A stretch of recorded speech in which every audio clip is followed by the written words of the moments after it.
শুনলাম তোমার কথা যে তোমার কিছুদিন সময় লাগবে আমাকে কাছে টেনে নিতে। ততদিন পর্যন্ত তুমি আমার সাথে অন্তত আগের মতোই বন্ধু হিসেবে কথা বলো, শুধু একটু ঘনিষ্ঠ হয়ে। আমার বিশ্বাস যে কিছুদিনের মধ্যে তুমি আমাকে নিজ থেকে কাছে টেনে নিবে। তাছাড়া তুমি রিফাত ভাইয়ের খুনের তদন্ত চালিয়ে যাও না, বাধা তো আমি আর দিচ্ছি না। আমি শুধু আমাকে তার পাশাপাশি একটু ভালোবাসা দিও, তাহলেই হবে। তোমাকে তো আমি অস্বীকার করছি না, আমি তোমাকে নিশ্চয়ই স্ত্রীর অধিকার দিব, কিন্তু তার জন্য অপেক্ষা করতেই হবে তোমাকে, যতদিন না আমি নিজের ভাইয়ার হত্যার রহস্য উন্মোচন করছি। আশা করি তুমি ততদিন অপেক্ষা করবে। সেটা করতে যদি কয়েক মাস সময় লেগে যায়, ততদিন আমাকে উপোস রাখবে। I am sorry. আমি রুমে এসে শুয়ে পড়লাম। কিছুক্ষণ পর রাইফা আসলো রুমে। আমার পাশে শুয়ে কিছুক্ষণ পর পেছন থেকে জড়িয়ে ধরলো। আমি কিছু বললাম না ওকে। কিছুক্ষণ পর আমার কানের কাছে নিজের মুখ নিয়ে এসে বলল, মাত্র 7 দিন সময় দিলাম, এরপর যাই হোক না কেন আমি জোর করে হলেও তোমার কাছ থেকে নিজের প্রাপ্যটুকু আদায় করে নিব, মনে থাকে যেন। ওর কথার উত্তরে কিছুই বললাম না।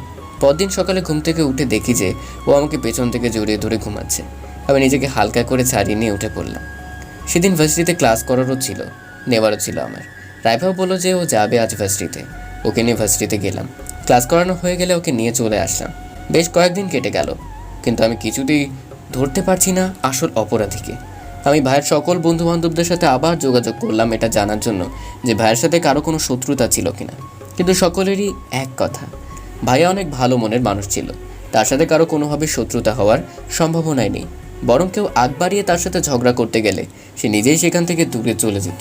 ভার্সিটিতে কিংবা চাকরি জীবনে কোনো মেয়ের সাথেও তার কোনো সম্পর্ক ছিল না যে ওই মেয়ের কোনো গোপন প্রেমিকও ভাইয়ের কোনো ক্ষতি করতে পারে। তাহলে কে খুন করেছে আমার ভাইয়াকে? আমি সেদিনকার অ্যাক্সিডেন্টের ঘটনাস্থলে গিয়ে অনেক জিজ্ঞাসাবাদ করি আশেপাশের মানুষদের, যারা যারা প্রত্যক্ষদর্শী ছিলেন। তারা সকলেই বললেন যে একসাথে দুজনের মৃত্যু হয়েছে, একজন ছেলে আর একজন মেয়ে। মৃত্যুটা ঘটেছে ট্রাক চাপার মাধ্যমে। সন্দেহ নেই যে ছেলেটা আমার ভাইয়া আর মেয়েটা স্নিগ্ধা ভাবি। আমি জানতে চাইলাম যে ট্রাকটার নম্বর মনে আছে কিনা কারোর, কিন্তু দুঃখজনক বিষয় এই যে কারোর সেটা মনে নেই। আমি নিশ্চিত ওই খুনি ট্রাক চালকটাকে ধরতে পারলেই সব কিছুর সমাধান হবে, মূল হোতাও বের হয়ে যাবে। কিন্তু আমি কিভাবে পাবো সেই ট্রাক চালকটাকে? আমার ক্ষেত্রে শুধুমাত্র দুটো সৌভাগ্যই কাজ করলো। একজন লোক সেই দিনের ট্রাক চালকের চেহারা কিছুটা দেখেছিলেন, একদম কালো রঙের মানুষ, মুখ দাড়ি গোফে ভরা, ব্যাস এতটুকুই। তবু এতটুকু তথ্যই আমার জন্য অনেক। দ্বিতীয়ত, সেটা কমার্শিয়াল এলাকা হলেও এই জায়গাটা একটু অনুন্নত ধরনের, তাই তো দুর্ঘটনা ঘটার অবকাশ পেয়েছে। না হলে একদম খোলামেলা জায়গায় যেখানে অনেক বেশি মানুষের চলাচল, সেখানে এমন ঘটনা কিছুতেই ঘটতে পারে না। কিন্তু তবুও সেখানে একটা নিম্নমানের সিসিটিভি ক্যামেরা ছিল, যেটার খোঁজ আমি পেয়েছি। বহু কষ্টে সেটার ফুটেজ জোগাড় করলাম আমি। দুর্ভাগ্য, আমি ট্রাকটির নাম্বার দেখতে পারলাম না, কারণ এই ক্যামেরাটি অনেক পুরনো, একটু ঝামেলা আছে এটাই। তার সাথে ট্রাকটি এমনভাবে গিয়েছে যে ওর নাম্বারটি স্পষ্ট আসেনি ক্যামেরার ফুটেজে। কিন্তু অ্যাক্সিডেন্টের দৃশ্যটা আমি বারবার ভালো করে দেখলাম। তবে যতটুকু আমি দেখলাম ভিডিওতে, আমি বুঝলাম যে আমার ভাইয়া এবং তার সাথে আমার স্নিগ্ধাভাবে কি ইচ্ছে করেই হত্যা করেছে ট্রাক চালকটি। তাদের উপর দিয়ে এমনভাবে ট্রাকটা চালিয়ে গিয়েছে যাতে তারা একেবারেই ট্রাকের চাপায় মারা যায়। তার মানে আমার ভাই এবং হয়তো তার সাথে ভাবিকেও হত্যা করাটা কি পূর্ব পরিকল্পিত ছিল? যদি তাই হয়, ট্রাক চালক নিশ্চয়ই এমনি এমনি খুন করেনি তাদের। নিশ্চয়ই কেউ তাকে ভাড়া করেছিল তাদের হত্যা করার জন্য। আমার কষ্টে এবং রাগে বুক ফেটে যাচ্ছে। আমি কিছুতেই ছাড়বো না এই ট্রাক চালক খুনিটাকে এবং তার সাথে আমার ভাইয়া ভাবিকে খুন করানো পর্দার আড়ালে থাকা ব্যক্তিটাকে। আমি সিসিটিভি ফুটেজ দেখে এবং ওখানে ট্রাক অ্যাক্সিডেন্টের প্রত্যক্ষদর্শী লোকটার মুখের বিবরণ শুনে ট্রাক চালকের মুখের আদল সম্পর্কে অনেকটাই নিশ্চিত হলাম। সে দেখতে একেবারে কালো কুচকুচে, মুখ ভর্তি দাড়ি গোঁফ, দেখে মনে হয় একটা নেশাখোর। তার উপর তার হাতে একটা কাঁটা দাগও আছে। আমি ট্রাক চালক খুনিকে দেখলে নির্ঘাত চিনে ফেলবো বলে আমার বিশ্বাস। আমার ভাইয়ের অজান্তেই তার নিশ্চয়ই কোনো শত্রু আছে। আমাকে সব কিছু জানতে হবে। সেদিন রাতে ঘুমানোর আগেই রাইফা বলল, আর মাত্র 1 দিন বাকি, 1 সপ্তাহ পূর্ণ হতে, এরপর প্রস্তুত থেকো কিন্তু। আমি জবাবে কিছুই বললাম না। পরের দিন আমি আবার গেলাম রিহান ভাইয়ের বাসায়। আমাকে জানতেই হবে আমার ভাইয়ের ব্যাপারে খুঁটিনাটি সব কিছুই। হয়তো একেবারেই গুরুত্বহীনভাবে এমন সব ব্যাপারও আমরা এড়িয়ে গিয়েছি যেগুলোই সবচেয়ে বেশি গুরুত্ব বহন করে। আমি বললাম, আচ্ছা, ভাইকে পছন্দ করতে এমন কেউ আছে? অনেকেই তো আছে, কার কথা বলবো? এমন কেউ যে ভাইয়ের পিছনে বিহারের মতো লেগে থাকতো, ভাইয়ের রিজেক্ট করার পরও ভাইয়ের পিছু ছাড়তো না। অতঃপর রিহান ভাই আমাকে যা শোনালো তা শুনে আমি নির্বাক হয়ে গেলাম। তাহলে কি আমি আমার ভাই আর ভাবির খুনিদের পেয়ে যাব? হয়তো, তবুও আমি নিশ্চিত নই। না পাওয়ার সম্ভাবনাটা আমার কাছে বেশি মনে হচ্ছে যুক্তিযুক্তভাবে। আমার কথার উত্তরে রিহান ভাইয়া বলেছিল, ওর আর আমার কর্মক্ষেত্রে আলাদা, তাই এই বিষয়ে তেমন কিছু জানি না। কলেজ কিংবা ভার্সিটি লাইফের ব্যাপারে আমি নিশ্চিত ও তেমন কোনো শত্রু নেই মেয়ে ঘটিত। বেশ কয়েকটা প্রপোজাল পেলেও ও না করে দেয়। পরে আর সেই মেয়েগুলো তাকে বিরক্ত করেনি। দেখা গেছে কিছুদিন পর অন্য কাউকে বয়ফ্রেন্ড বানিয়ে ঘুরে বেড়াচ্ছে। আমি বললাম, তাহলে ভার্সিটির পর কোনোভাবে তার শত্রু হবার সম্ভাবনা আছে কি? একবার আমাকেও বলেছিল ওর ব্যাংকের ম্যানেজারের মেয়ে নাকি ওকে উত্ত্যক্ত করতো, মানে সবসময় পেছনে লেগেই থাকতো। কিন্তু ওর তো এমন করার সম্ভাবনা নেই। আমি খটকা লাগা থেকে এখন থেকেই শুরু হলো। ভাইয়াকে একটা মেয়ে উত্ত্যক্ত করতো? আমার মনে প্রশ্নের জোয়ার ভেসে যাচ্ছে। আমি জিজ্ঞেস করলাম, পুরোটাই খুলে বলুন ভাইয়া প্লিজ, আমি বিষয় খুঁটিনাটি সব কিছু স্পষ্টভাবে জানতে চাই।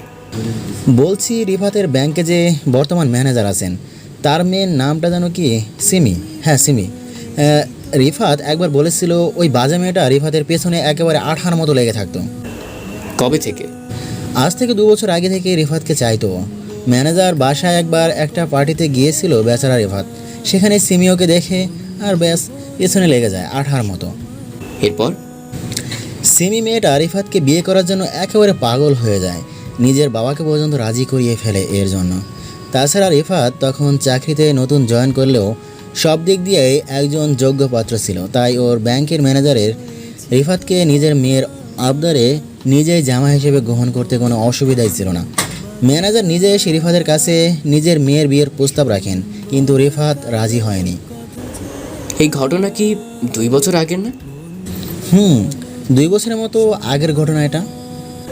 এখন কথা হচ্ছে, স্নিগ্ধা ভাবিকে রিফাত ভাইয়া প্রায় 1 বছর আগে থেকে ভালোবাসে, আর তার অফিসের ম্যানেজার মেয়েকে বিয়ের অফার পেয়েছিল 2 বছর আগে।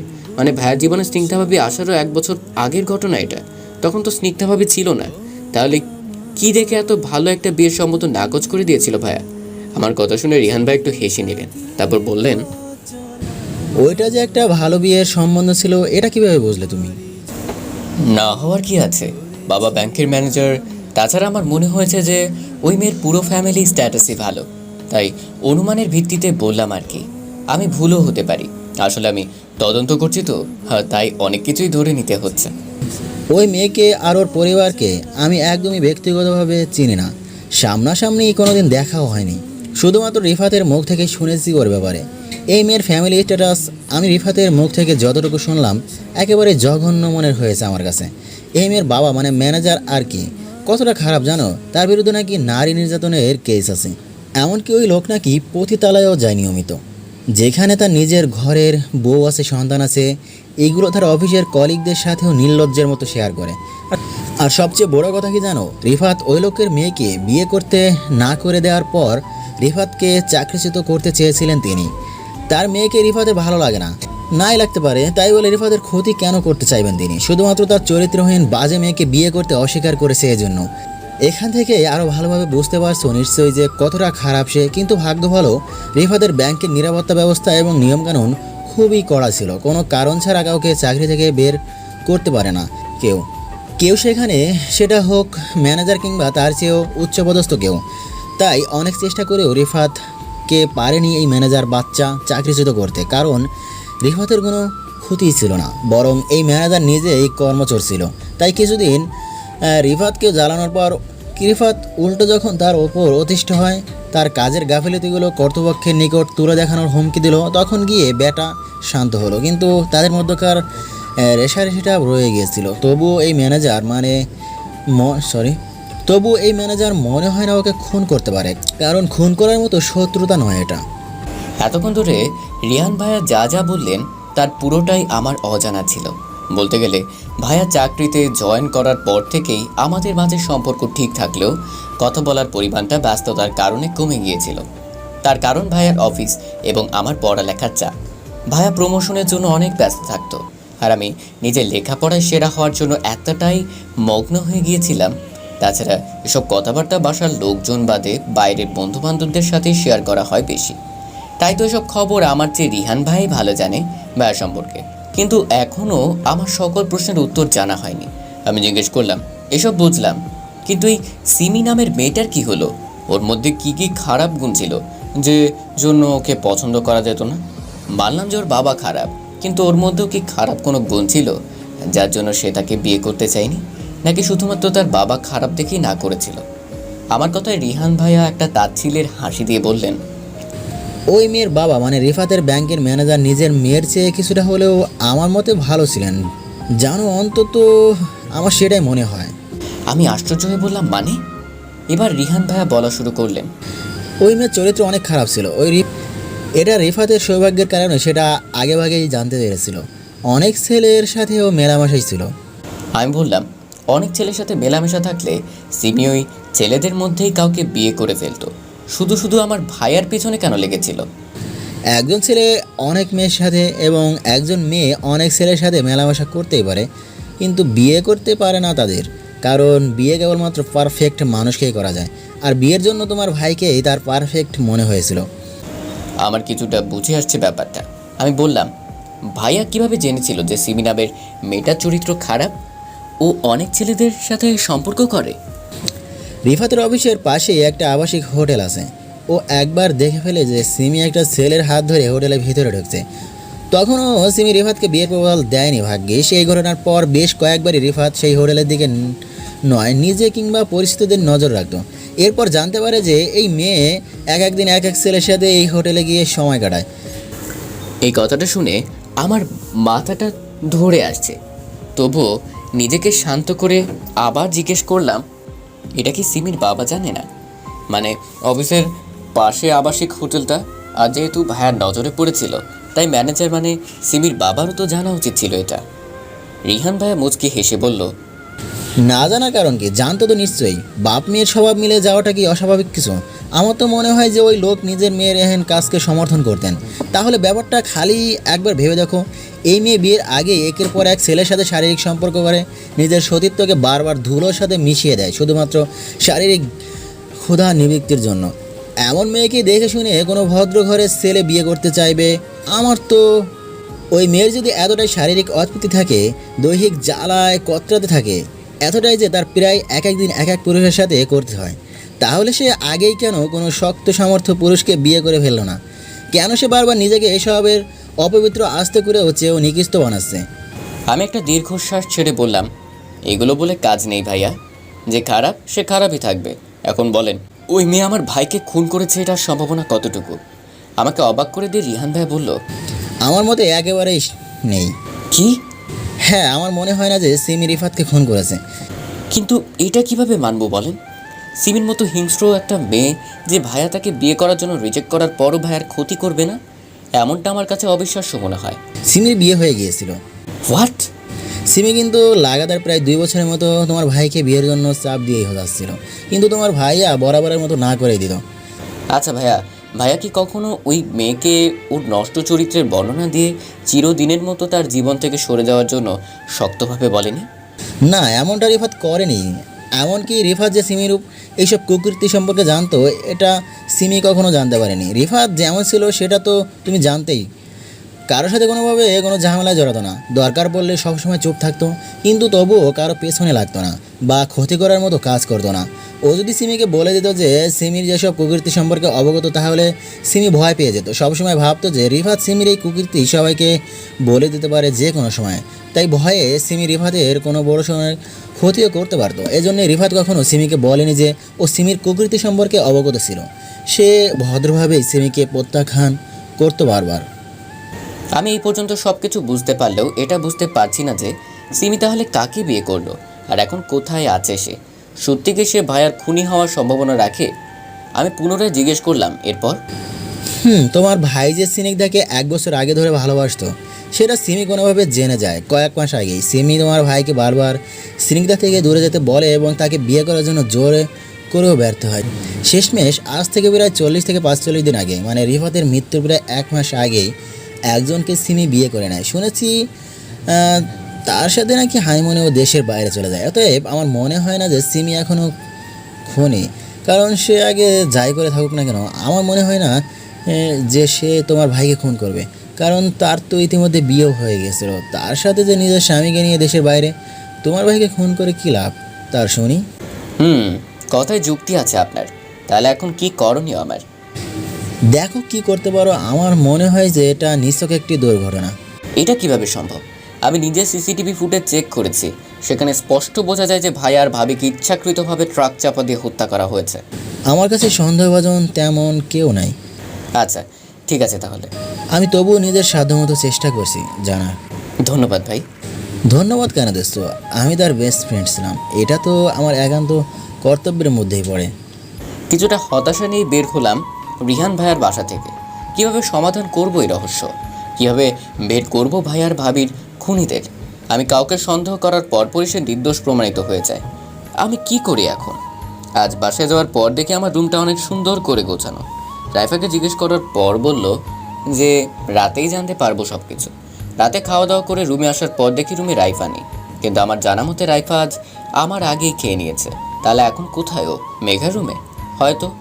আমার ধারণাটা সঠিক প্রমাণ করে দিয়ে কিছুক্ষণ পর মেঘা রাইফাকে নিয়ে রুমে প্রবেশ করলো। মেঘা বলল, নে ভাইয়া, ভাবির অনুরোধে তোর জন্য তাকে সাজিয়ে দিলাম। কেমন লাগছে ভাবিকে? সুন্দর হয়েছে না? আমি রাইফার দিকে তাকিয়ে দেখি যে অনেক সুন্দর করে সাজিয়েছে ওকে মেঘা। আজকাল রাইফাকে দেখতে আমার অনেক সুন্দর লাগে, প্রয়োজনের চাইতেও অধিক মোহনীয় লাগে ওকে, যেটা আগে ভার্সিটিতে থাকাকালীন লাগতো না। তাই তো নিজের উপর নিয়ন্ত্রণ হারিয়ে ফেলার আশঙ্কায় ওর মুখের দিকে খুব কমই তাকাই আমি।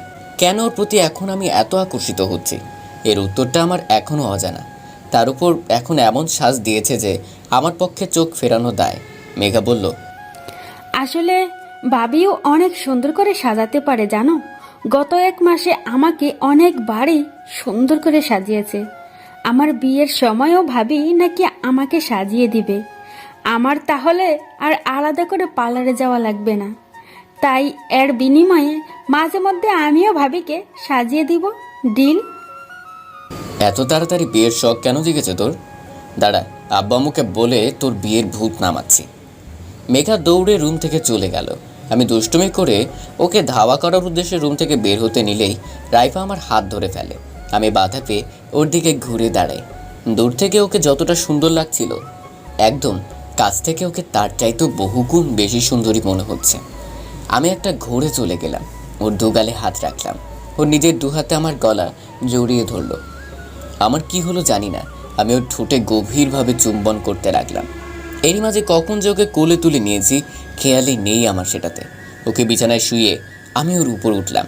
ও আমার গলা আরও শক্ত করে জড়িয়ে ধরলো। আমি নিজেকে যেই অনাবৃত করতে যাব, ঠিক তখনই আমার সম্বিত ফিরে আসলো। এটা আমি কি করতে নিচ্ছিলাম? এমনটা তো আমার এখন করার কথা নয়। আমি নিজেকে এক ঝটকায় রাইফা থেকে ছাড়িয়ে নিলাম। রাইফা এই মুহূর্তে আমার কাছ থেকে এমন আচরণের জন্য একেবারেই প্রস্তুত ছিল না। ও বলল, কি হলো, দূরে গেলে কেন আমার থেকে?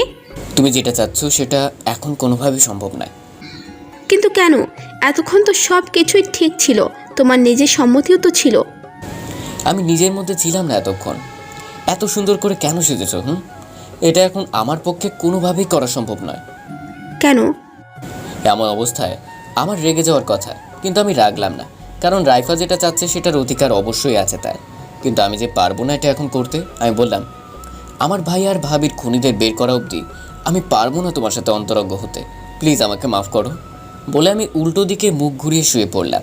আমি জানি যে আমার কথা এবং কাজে রাইফা কষ্ট পেয়েছে, কিন্তু আমি যে নিরুপায়। রাইফা আমার দিকে কিছুক্ষণ অপলক দৃষ্টিতে তাকিয়ে রইল। তারপর কিছু একটা ভেবেই তার অতি পরিচিত একটা পৈশাচিক হাসি দিল। ওর চোখ বেয়ে নেমে আসা পানি হাতের তালু দিয়ে মুছে নিল।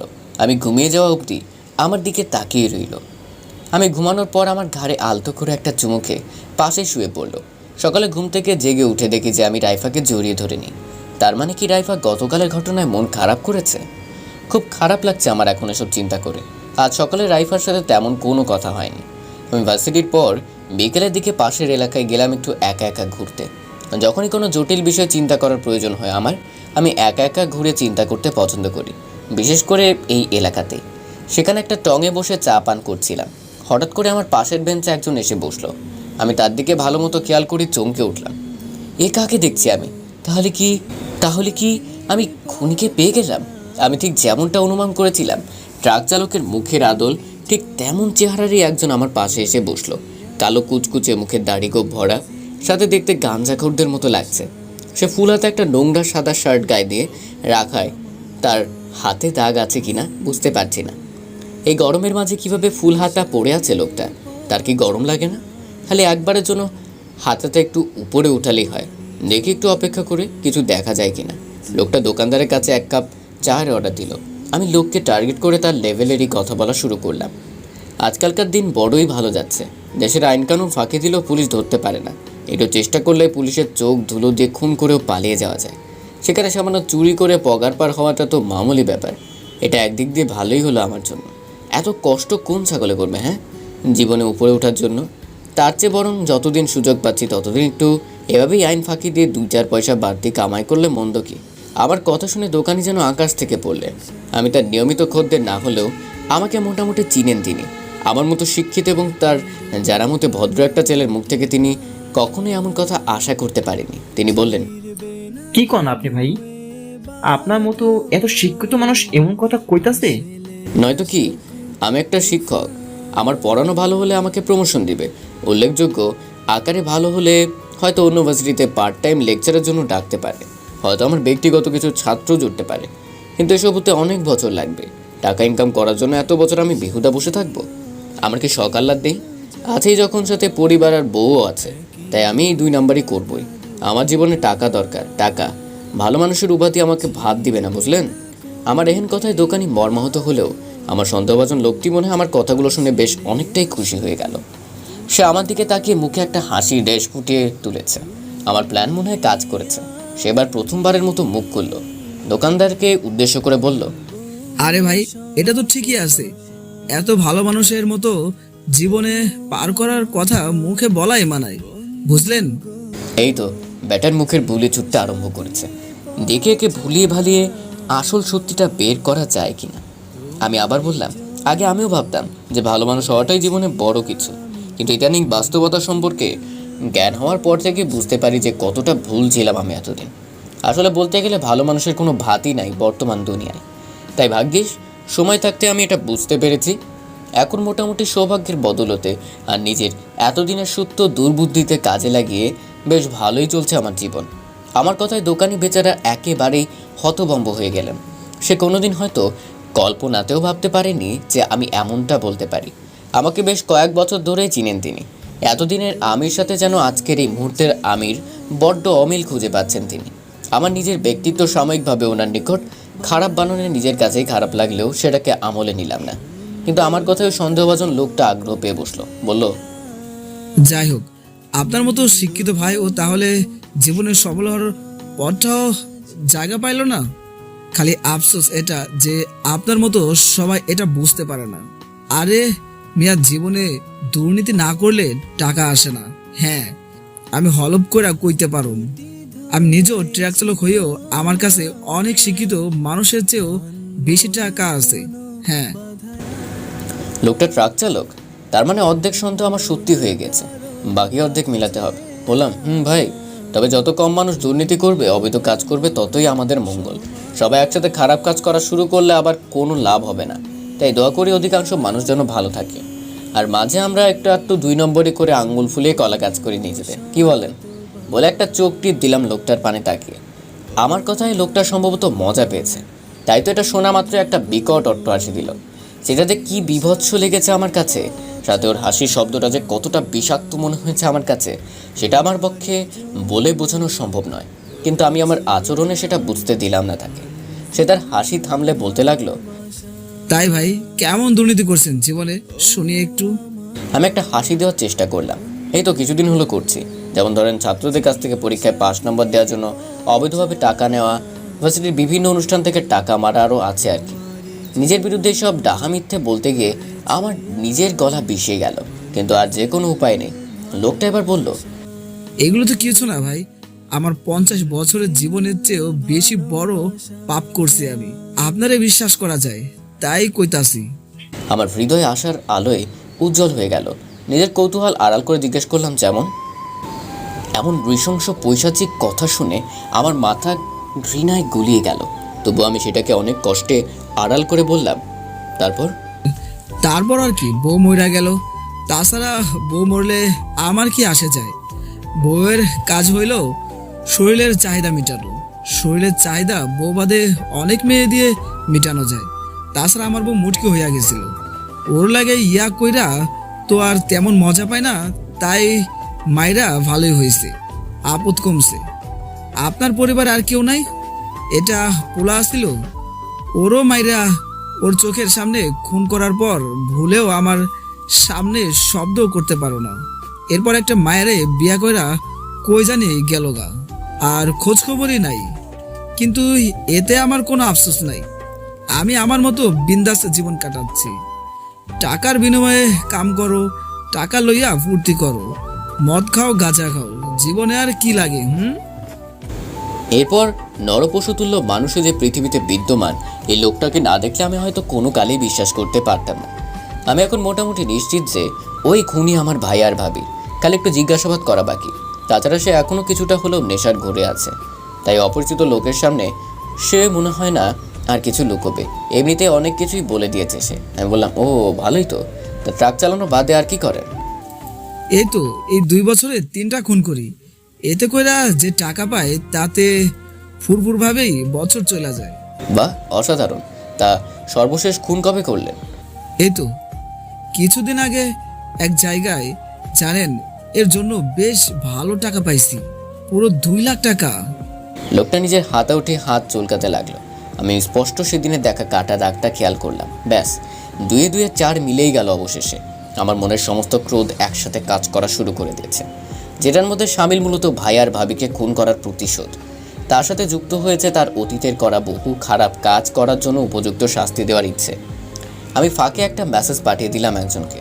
একটু পর লোকটা বলল, আমি তাহলে ভালো লাগলো নিজের ক্যারিয়ার একজনের সাথে কথা বলে আসি। লোকটা চা শেষ করে উঠে সামনের দিকে হেঁটে যেতে লাগলো। আমি তড়িঘড়ি করে দোকানিকে চায়ের বিলটা দিলাম।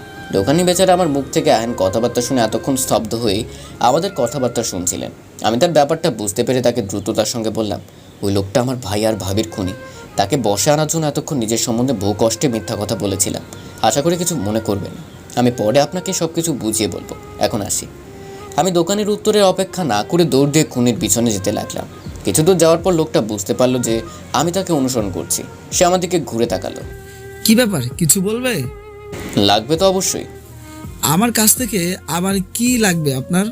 এই মাত্র তো কথা হলো আমাদের প্রথমবারের মতো। যদি বলি তোর জীবন লাগবে তাহলে?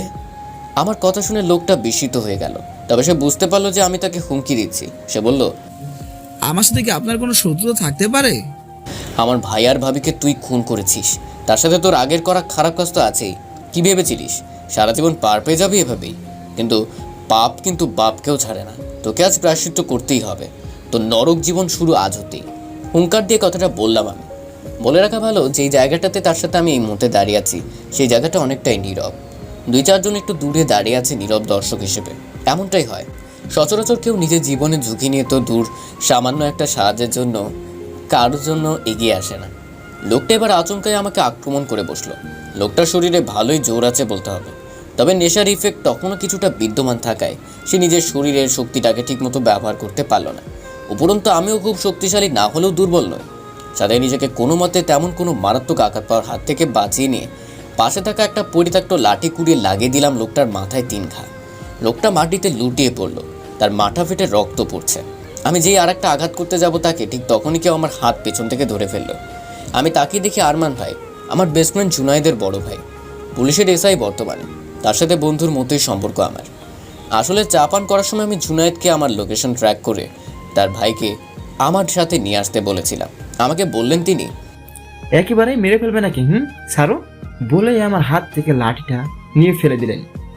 এরপর ওই খুনিকে নিয়ে গেলেন জেলে। আমি জুনায়েদ আর আরমান ভাইকে বাধ্য হয়ে আমার রাইফার এবং ভায়া স্নিগ্ধা ভাবির মধ্যকার গোপন কথাটা বললাম। সবটা শুনে তারাও ভীষণ অবাক হয়ে যায়। এরপর ওই খুনিটাকে জেলের ভিতর সকল সত্য কথা বের করার জন্য নির্মম ভাটে পেটানো হয়।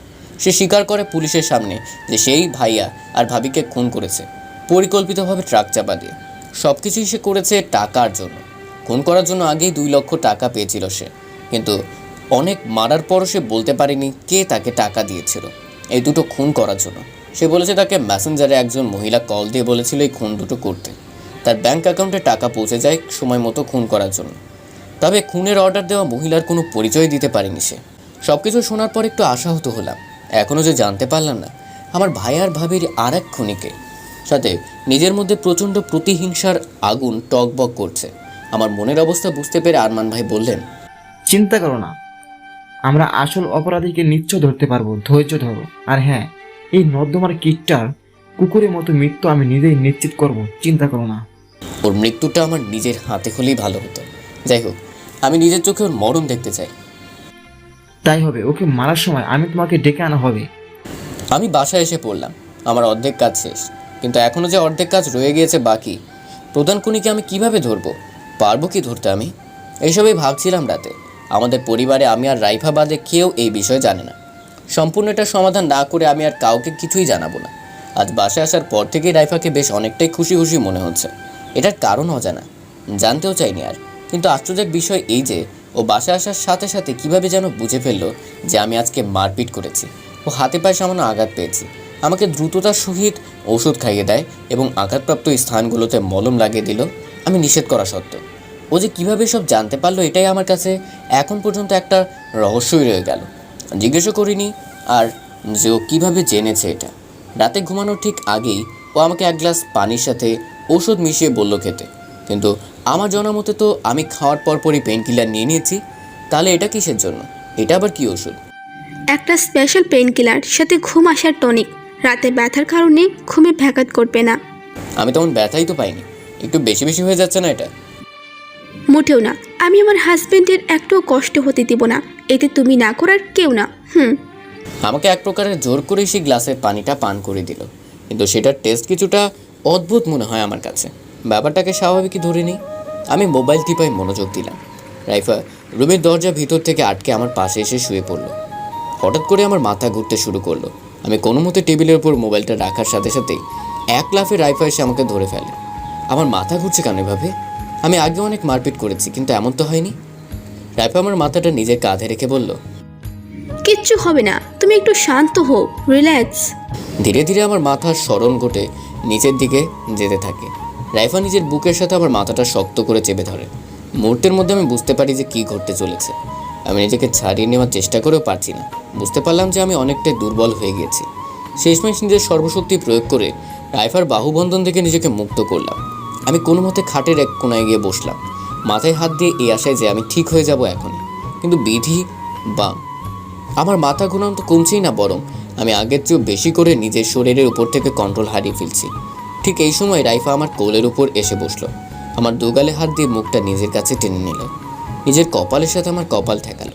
ওর প্রতিটা শ্বাস প্রশ্বাস আমি অনুভব করতে পারছি। ওর মুখ হতে বেরিয়ে আসা গরম নিঃশ্বাস আমাকে পাগল করে দিচ্ছে। ওর শরীর থেকে এক অদ্ভুত এবং মন মাতানো সুন্দর ঘ্রাণ আসছে পারফিউমের। আমি এবার ওর দিকে ভালো মতো তাকালাম। একদম পাতলা এবং কিছুটা ট্রান্সপারেন্ট নাইটি পরেছে। ওর শরীরের ভাঁজগুলো একদম স্পষ্ট বুঝতে পারছি আমি। আমার তো ওর দিকে এভাবে এখনই তাকানোর কথা না। তাহলে কেন নিজের বেহায়া চোখ জোড়াকে নিয়ন্ত্রণ করতে পারছি না? ও আমাকে ওর দিকে অপলক তাকিয়ে থাকতে দেখে বলল, কি ব্যাপার? ভয় পাচ্ছ? কোনো ভয় নেই, আমি তো তোমার বউ। আমার কাছে কিসের ভয়?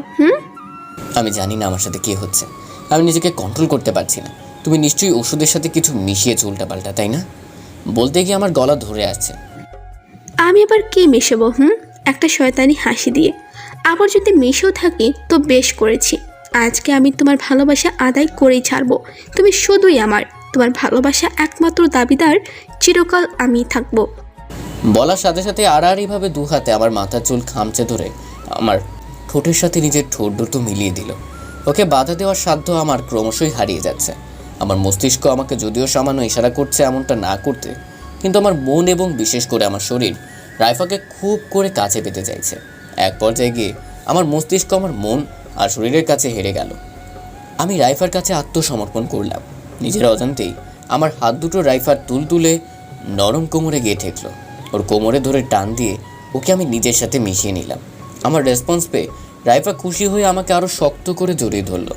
আমাদের মাঝে বিন্দু পরিমাণ ফাঁক আর অবশিষ্ট নেই আমার নিজের শরীরের প্রতি কোনো কন্ট্রোল। রাইফার কথা তো বাদই দিলাম, আমিও রাইফার ডাকে সাড়া দিতে লাগলাম। আমার নিজেরও এখন খুব করে মনে চাইছে নিজেকে ওর ভালোবাসার চাদরে মুড়ে নিতে। এভাবেই একে অপরকে সর্বাঙ্গে চুমু খেতে খেতে কখন যে দুজনেই অর্ধবিবস্ত্র হয়ে গেলাম।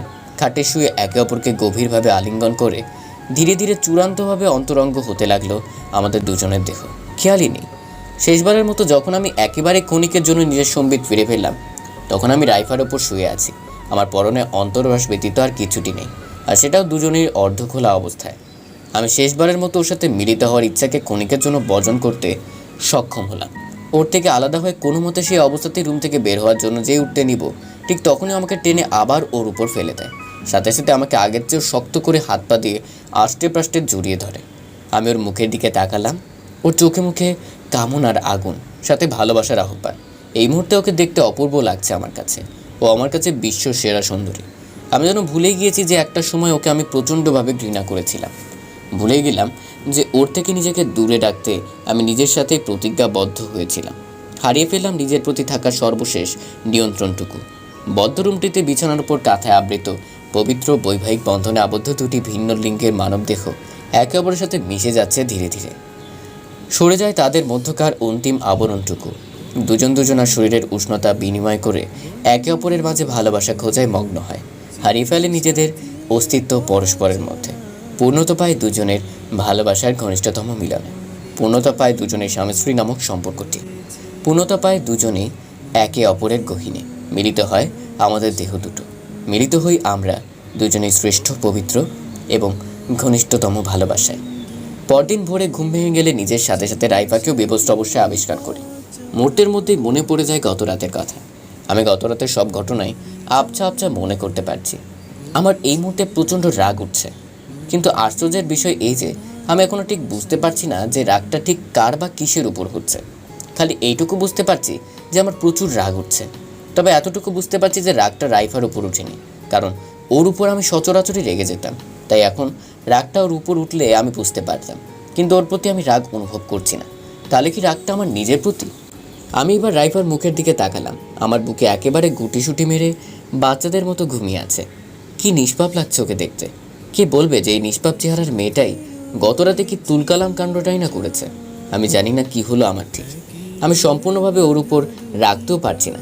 আচ্ছা, গত রাতে যা হয়েছে সেটার জন্য কি রাইফাই একমাত্র দায়ী, একমাত্র দোষী?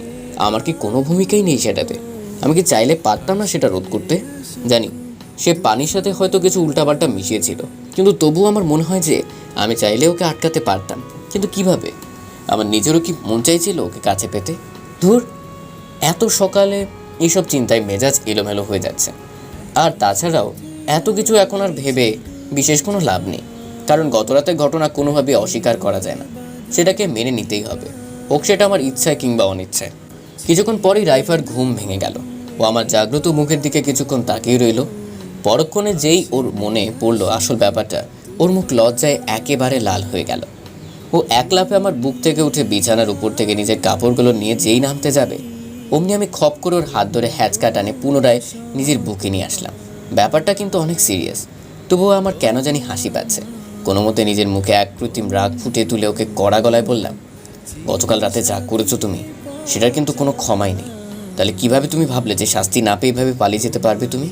প্রথমবারের মতো রাইফা কিছুটা ভয়ার্থ গলায় বলল, আমি কি করতাম বলো? তুমি জানো না আমি তোকে কত বছর ধরে ভালোবাসি। জানো না কতটা ভালোবাসি তোমায় আমি। শেষমেশ তোমায় পেয়েছি আমি বহু সাধনা করে, কিন্তু মাঝখানে ভেদে যায় ঝামেলা। আমাকে তুমি খুনি ভেবে বসো।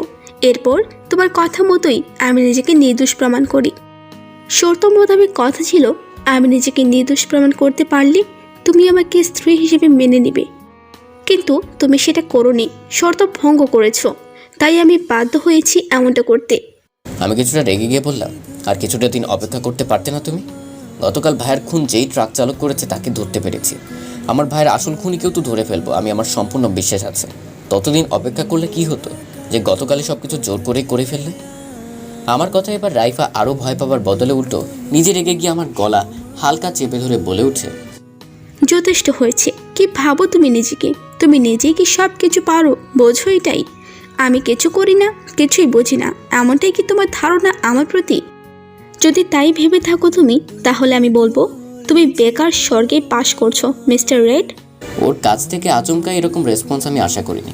আমাকে অবাক করে দিয়ে সে আরও বলল,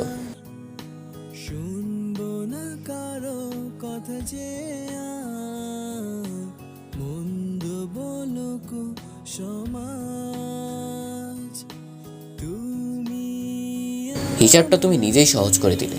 রিফাত ভাইয়া ছাড়াও তোমার বান্ধবী অর্থাৎ স্নিগ্ধা ভাবিকেও খুন করেছে। তাহলে তুমি এত কিছুর মধ্যেও কীভাবে ফিজিক্যাল ইন্টারকোর্সের কথা ভাবতে পারো? তুমি কি সাইকো নাকি অন্য কিছু? স্বাভাবিক মানুষ মনে হচ্ছে না আমার তোমাকে এই মুহূর্তে। আমার কথা শুনে রাইফা একটু মুচকি হাসি দিয়ে বলল, তুমি কি এটা খেয়াল করেছো যে আমি গতকাল রাতে আগে ভাগেই বুঝে গিয়েছিলাম যে তুমি কিছুটা আহত? হুম। একবারও জানতে ইচ্ছে হয়নি কি যে আমি কিভাবে এইসব জানলাম আগে ভাগে? না, খেয়াল ছিল না। কিভাবে জানলে তুমি? সেটা আমি আর বলবো না। তাছাড়া আরও অনেক কিছুই আছে যেটা তুমি জানো না। হয়তো তুমি ভালো ছাত্রই খালি, কিন্তু বুদ্ধির দিক দিয়ে আমি নিঃসন্দেহে তোমার চেয়ে অনেক বেশি এগিয়ে আছি। আমি এবার ওকে চেপে ধরে বললাম, তাই না? তাহলে সব কিছু যে আমি করি আর তুমি খালি বাসায় বসে থাকো সেটা কি? সব কিছু আমি নিজে ভেবেচিন্তে করে যাচ্ছি, বুঝলে? তোমার কোনো অবদানই নেই সব কিছুতে। তুমি খালি পারো বাসায় বসে থাকতে হাত পা গুটিয়ে আর জোর করে আমার কাছ থেকে অধিকার খাটিয়ে নিতে। আমি গত রাতের জন্য তোমার সাথে অত্যন্ত দুর্ব্যবহার করিনি বলে এটা ভেবো না যে আমি নিজেও খুব উপভোগ করেছি যে স্ত্রী আমাকে কাছে পেতে চেয়েছে, আর এই কারণে আমি তার সাথে দুর্ব্যবহার করেছি, তার গায়ে হাত তুলছি। এটা নিতান্ত একটা কাপুরুষের কাজ বলে মনে হয় আমার কাছে। তাই কিছু বললাম পর্যন্ত না তোমাকে। তবে আশা করবো এমনটা আর জোর করে কখনো তুমি করবে না। আমার কথার কোনো উত্তর না দিয়ে রাইফা বাথরুমে ঢুকে পড়ে কাপড় চোপড় নিয়ে। দরজা আটকানোর আগে বলে, ওই খুনি ট্রাক চালকের মৃত্যুদণ্ড আগামী 40 থেকে 45 দিনের মধ্যেই কার্যকর হবে। আমি তো যাবই নিজের বান্ধবীর খুনির শাস্তি নিজের চোখে দেখতে। তুমি যদি আসতে চাও আসতে পারো। আমি বিস্মিত হয়ে বললাম, তুমি এত সব কীভাবে জানো? বিনিময়ে রাইফা কোনো উত্তর না দিয়ে এক রহস্যময় হাসি দিয়ে বাথরুমের দরজা আটকে দিল। সত্যিই তো, ও কিভাবে এত সব জানে? আমার মাথায় আসছে না এসবের কিছুই। ও নিজেও কি আমার মতোই নিজের প্রিয় বান্ধবীর জন্য একই খুনের ঘটনা তদন্ত করছে? কিন্তু কিভাবে আর কখনোই বা করছে? আমি তো খেয়াল করিনি। ওকে জিজ্ঞেস করা লাগবে এই সম্পর্কে। আমি সেদিন ওকে অনেকবারই জিজ্ঞেস করি যে ও এইসব কিভাবে জানে, কিন্তু বিনিময় ও এমন কথাই বলে। এতদিন যেহেতু জানতে চাওনি কিংবা ভাবতেও পারোনি যে আমি কী কী করতে পারি, তাই আপাতত আর তোমার কষ্ট করে এটা জানাও লাগবে না।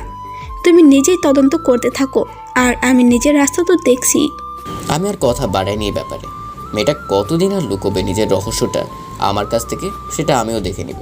কিন্তু কাজের কাজ কিছুই হয় না। ও ঘুমিয়ে গেলে আমি ওর ফিঙ্গারপ্রিন্ট নিয়ে ওর ফোনের লক খুলে gallery, message, call list, messenger সব কিছু ঘেটেও কিচ্ছুটি পাই না ওর ব্যাপারে আলাদা করে কিছু জানা। সব জায়গায় ও নিজের বান্ধবীদের নাম্বার কিংবা পরিবারের লোকজনদের নাম্বার, তাদের সাথেই সকল আলাপ, তার এবং মেসেজ কিংবা ফোন কলের সন্দেহজনক কোনো কথা বলার রেকর্ড ওর ফোনে নেই। হয়তো এই ধূর্ত মেয়েটার সন্দেহজনক নাম্বার কিংবা মেসেজ কাজ শেষ হবার সাথে সাথে ডিলিট করে দেয়।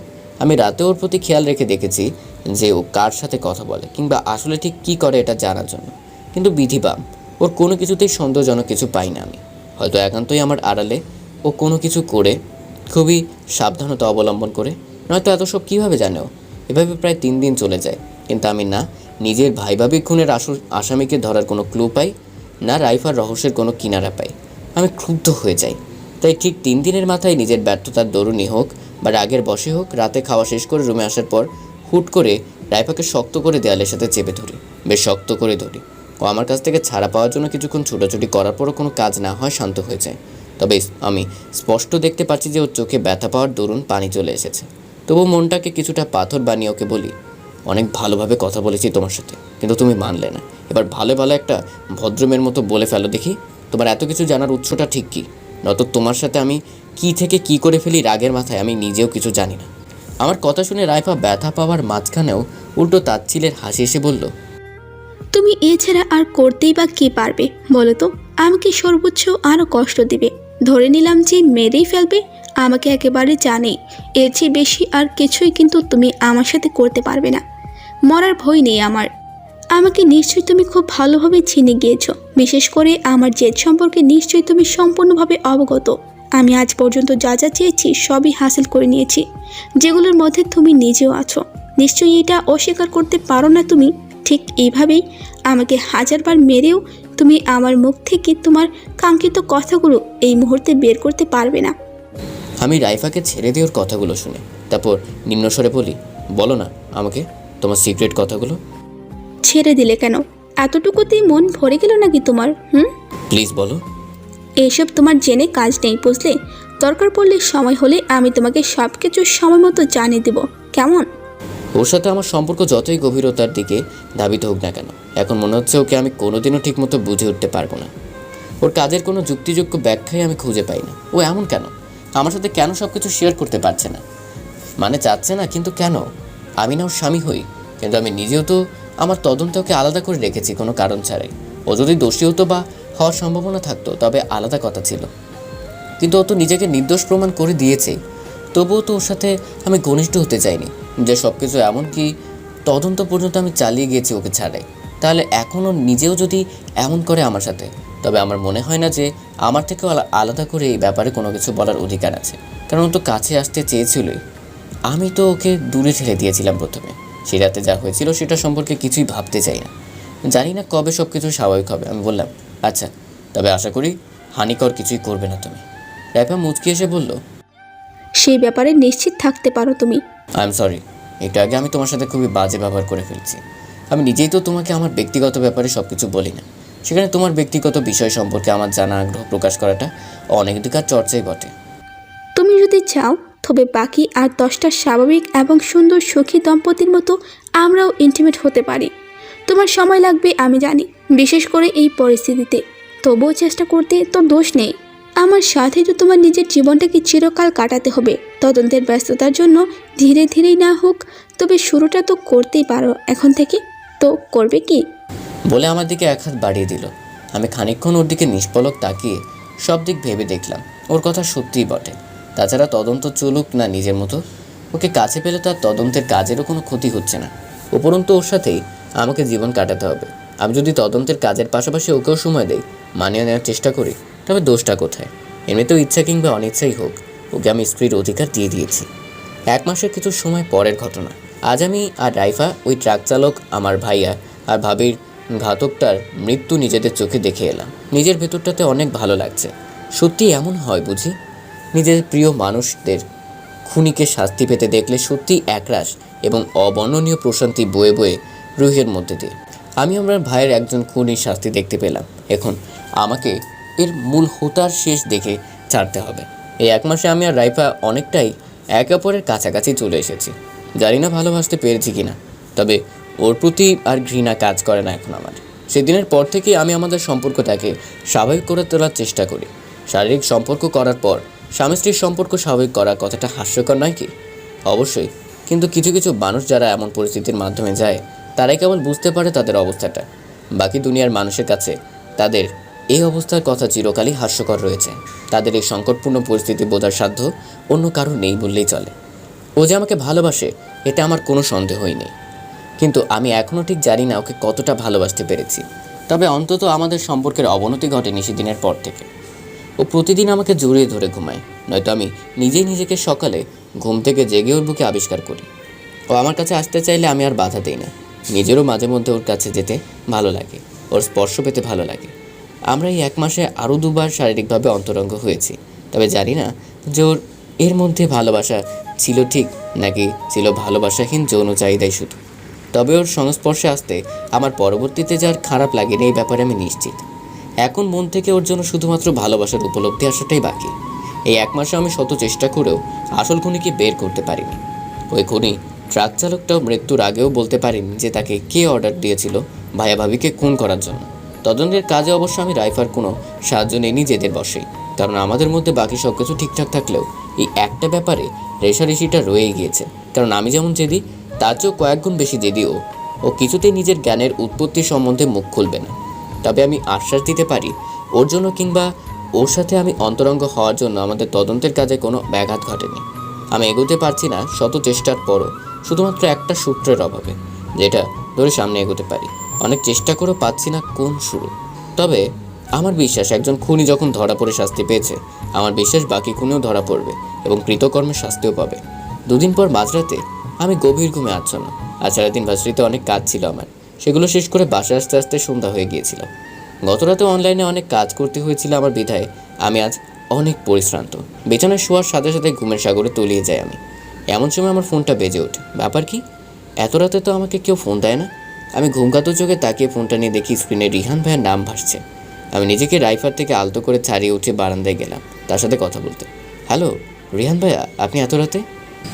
হ্যাঁ, আসলে খুব জরুরি একটা বিষয় নিয়ে কথা বলার জন্য তোমাকে এত রাতে ডিস্টার্ব করলাম।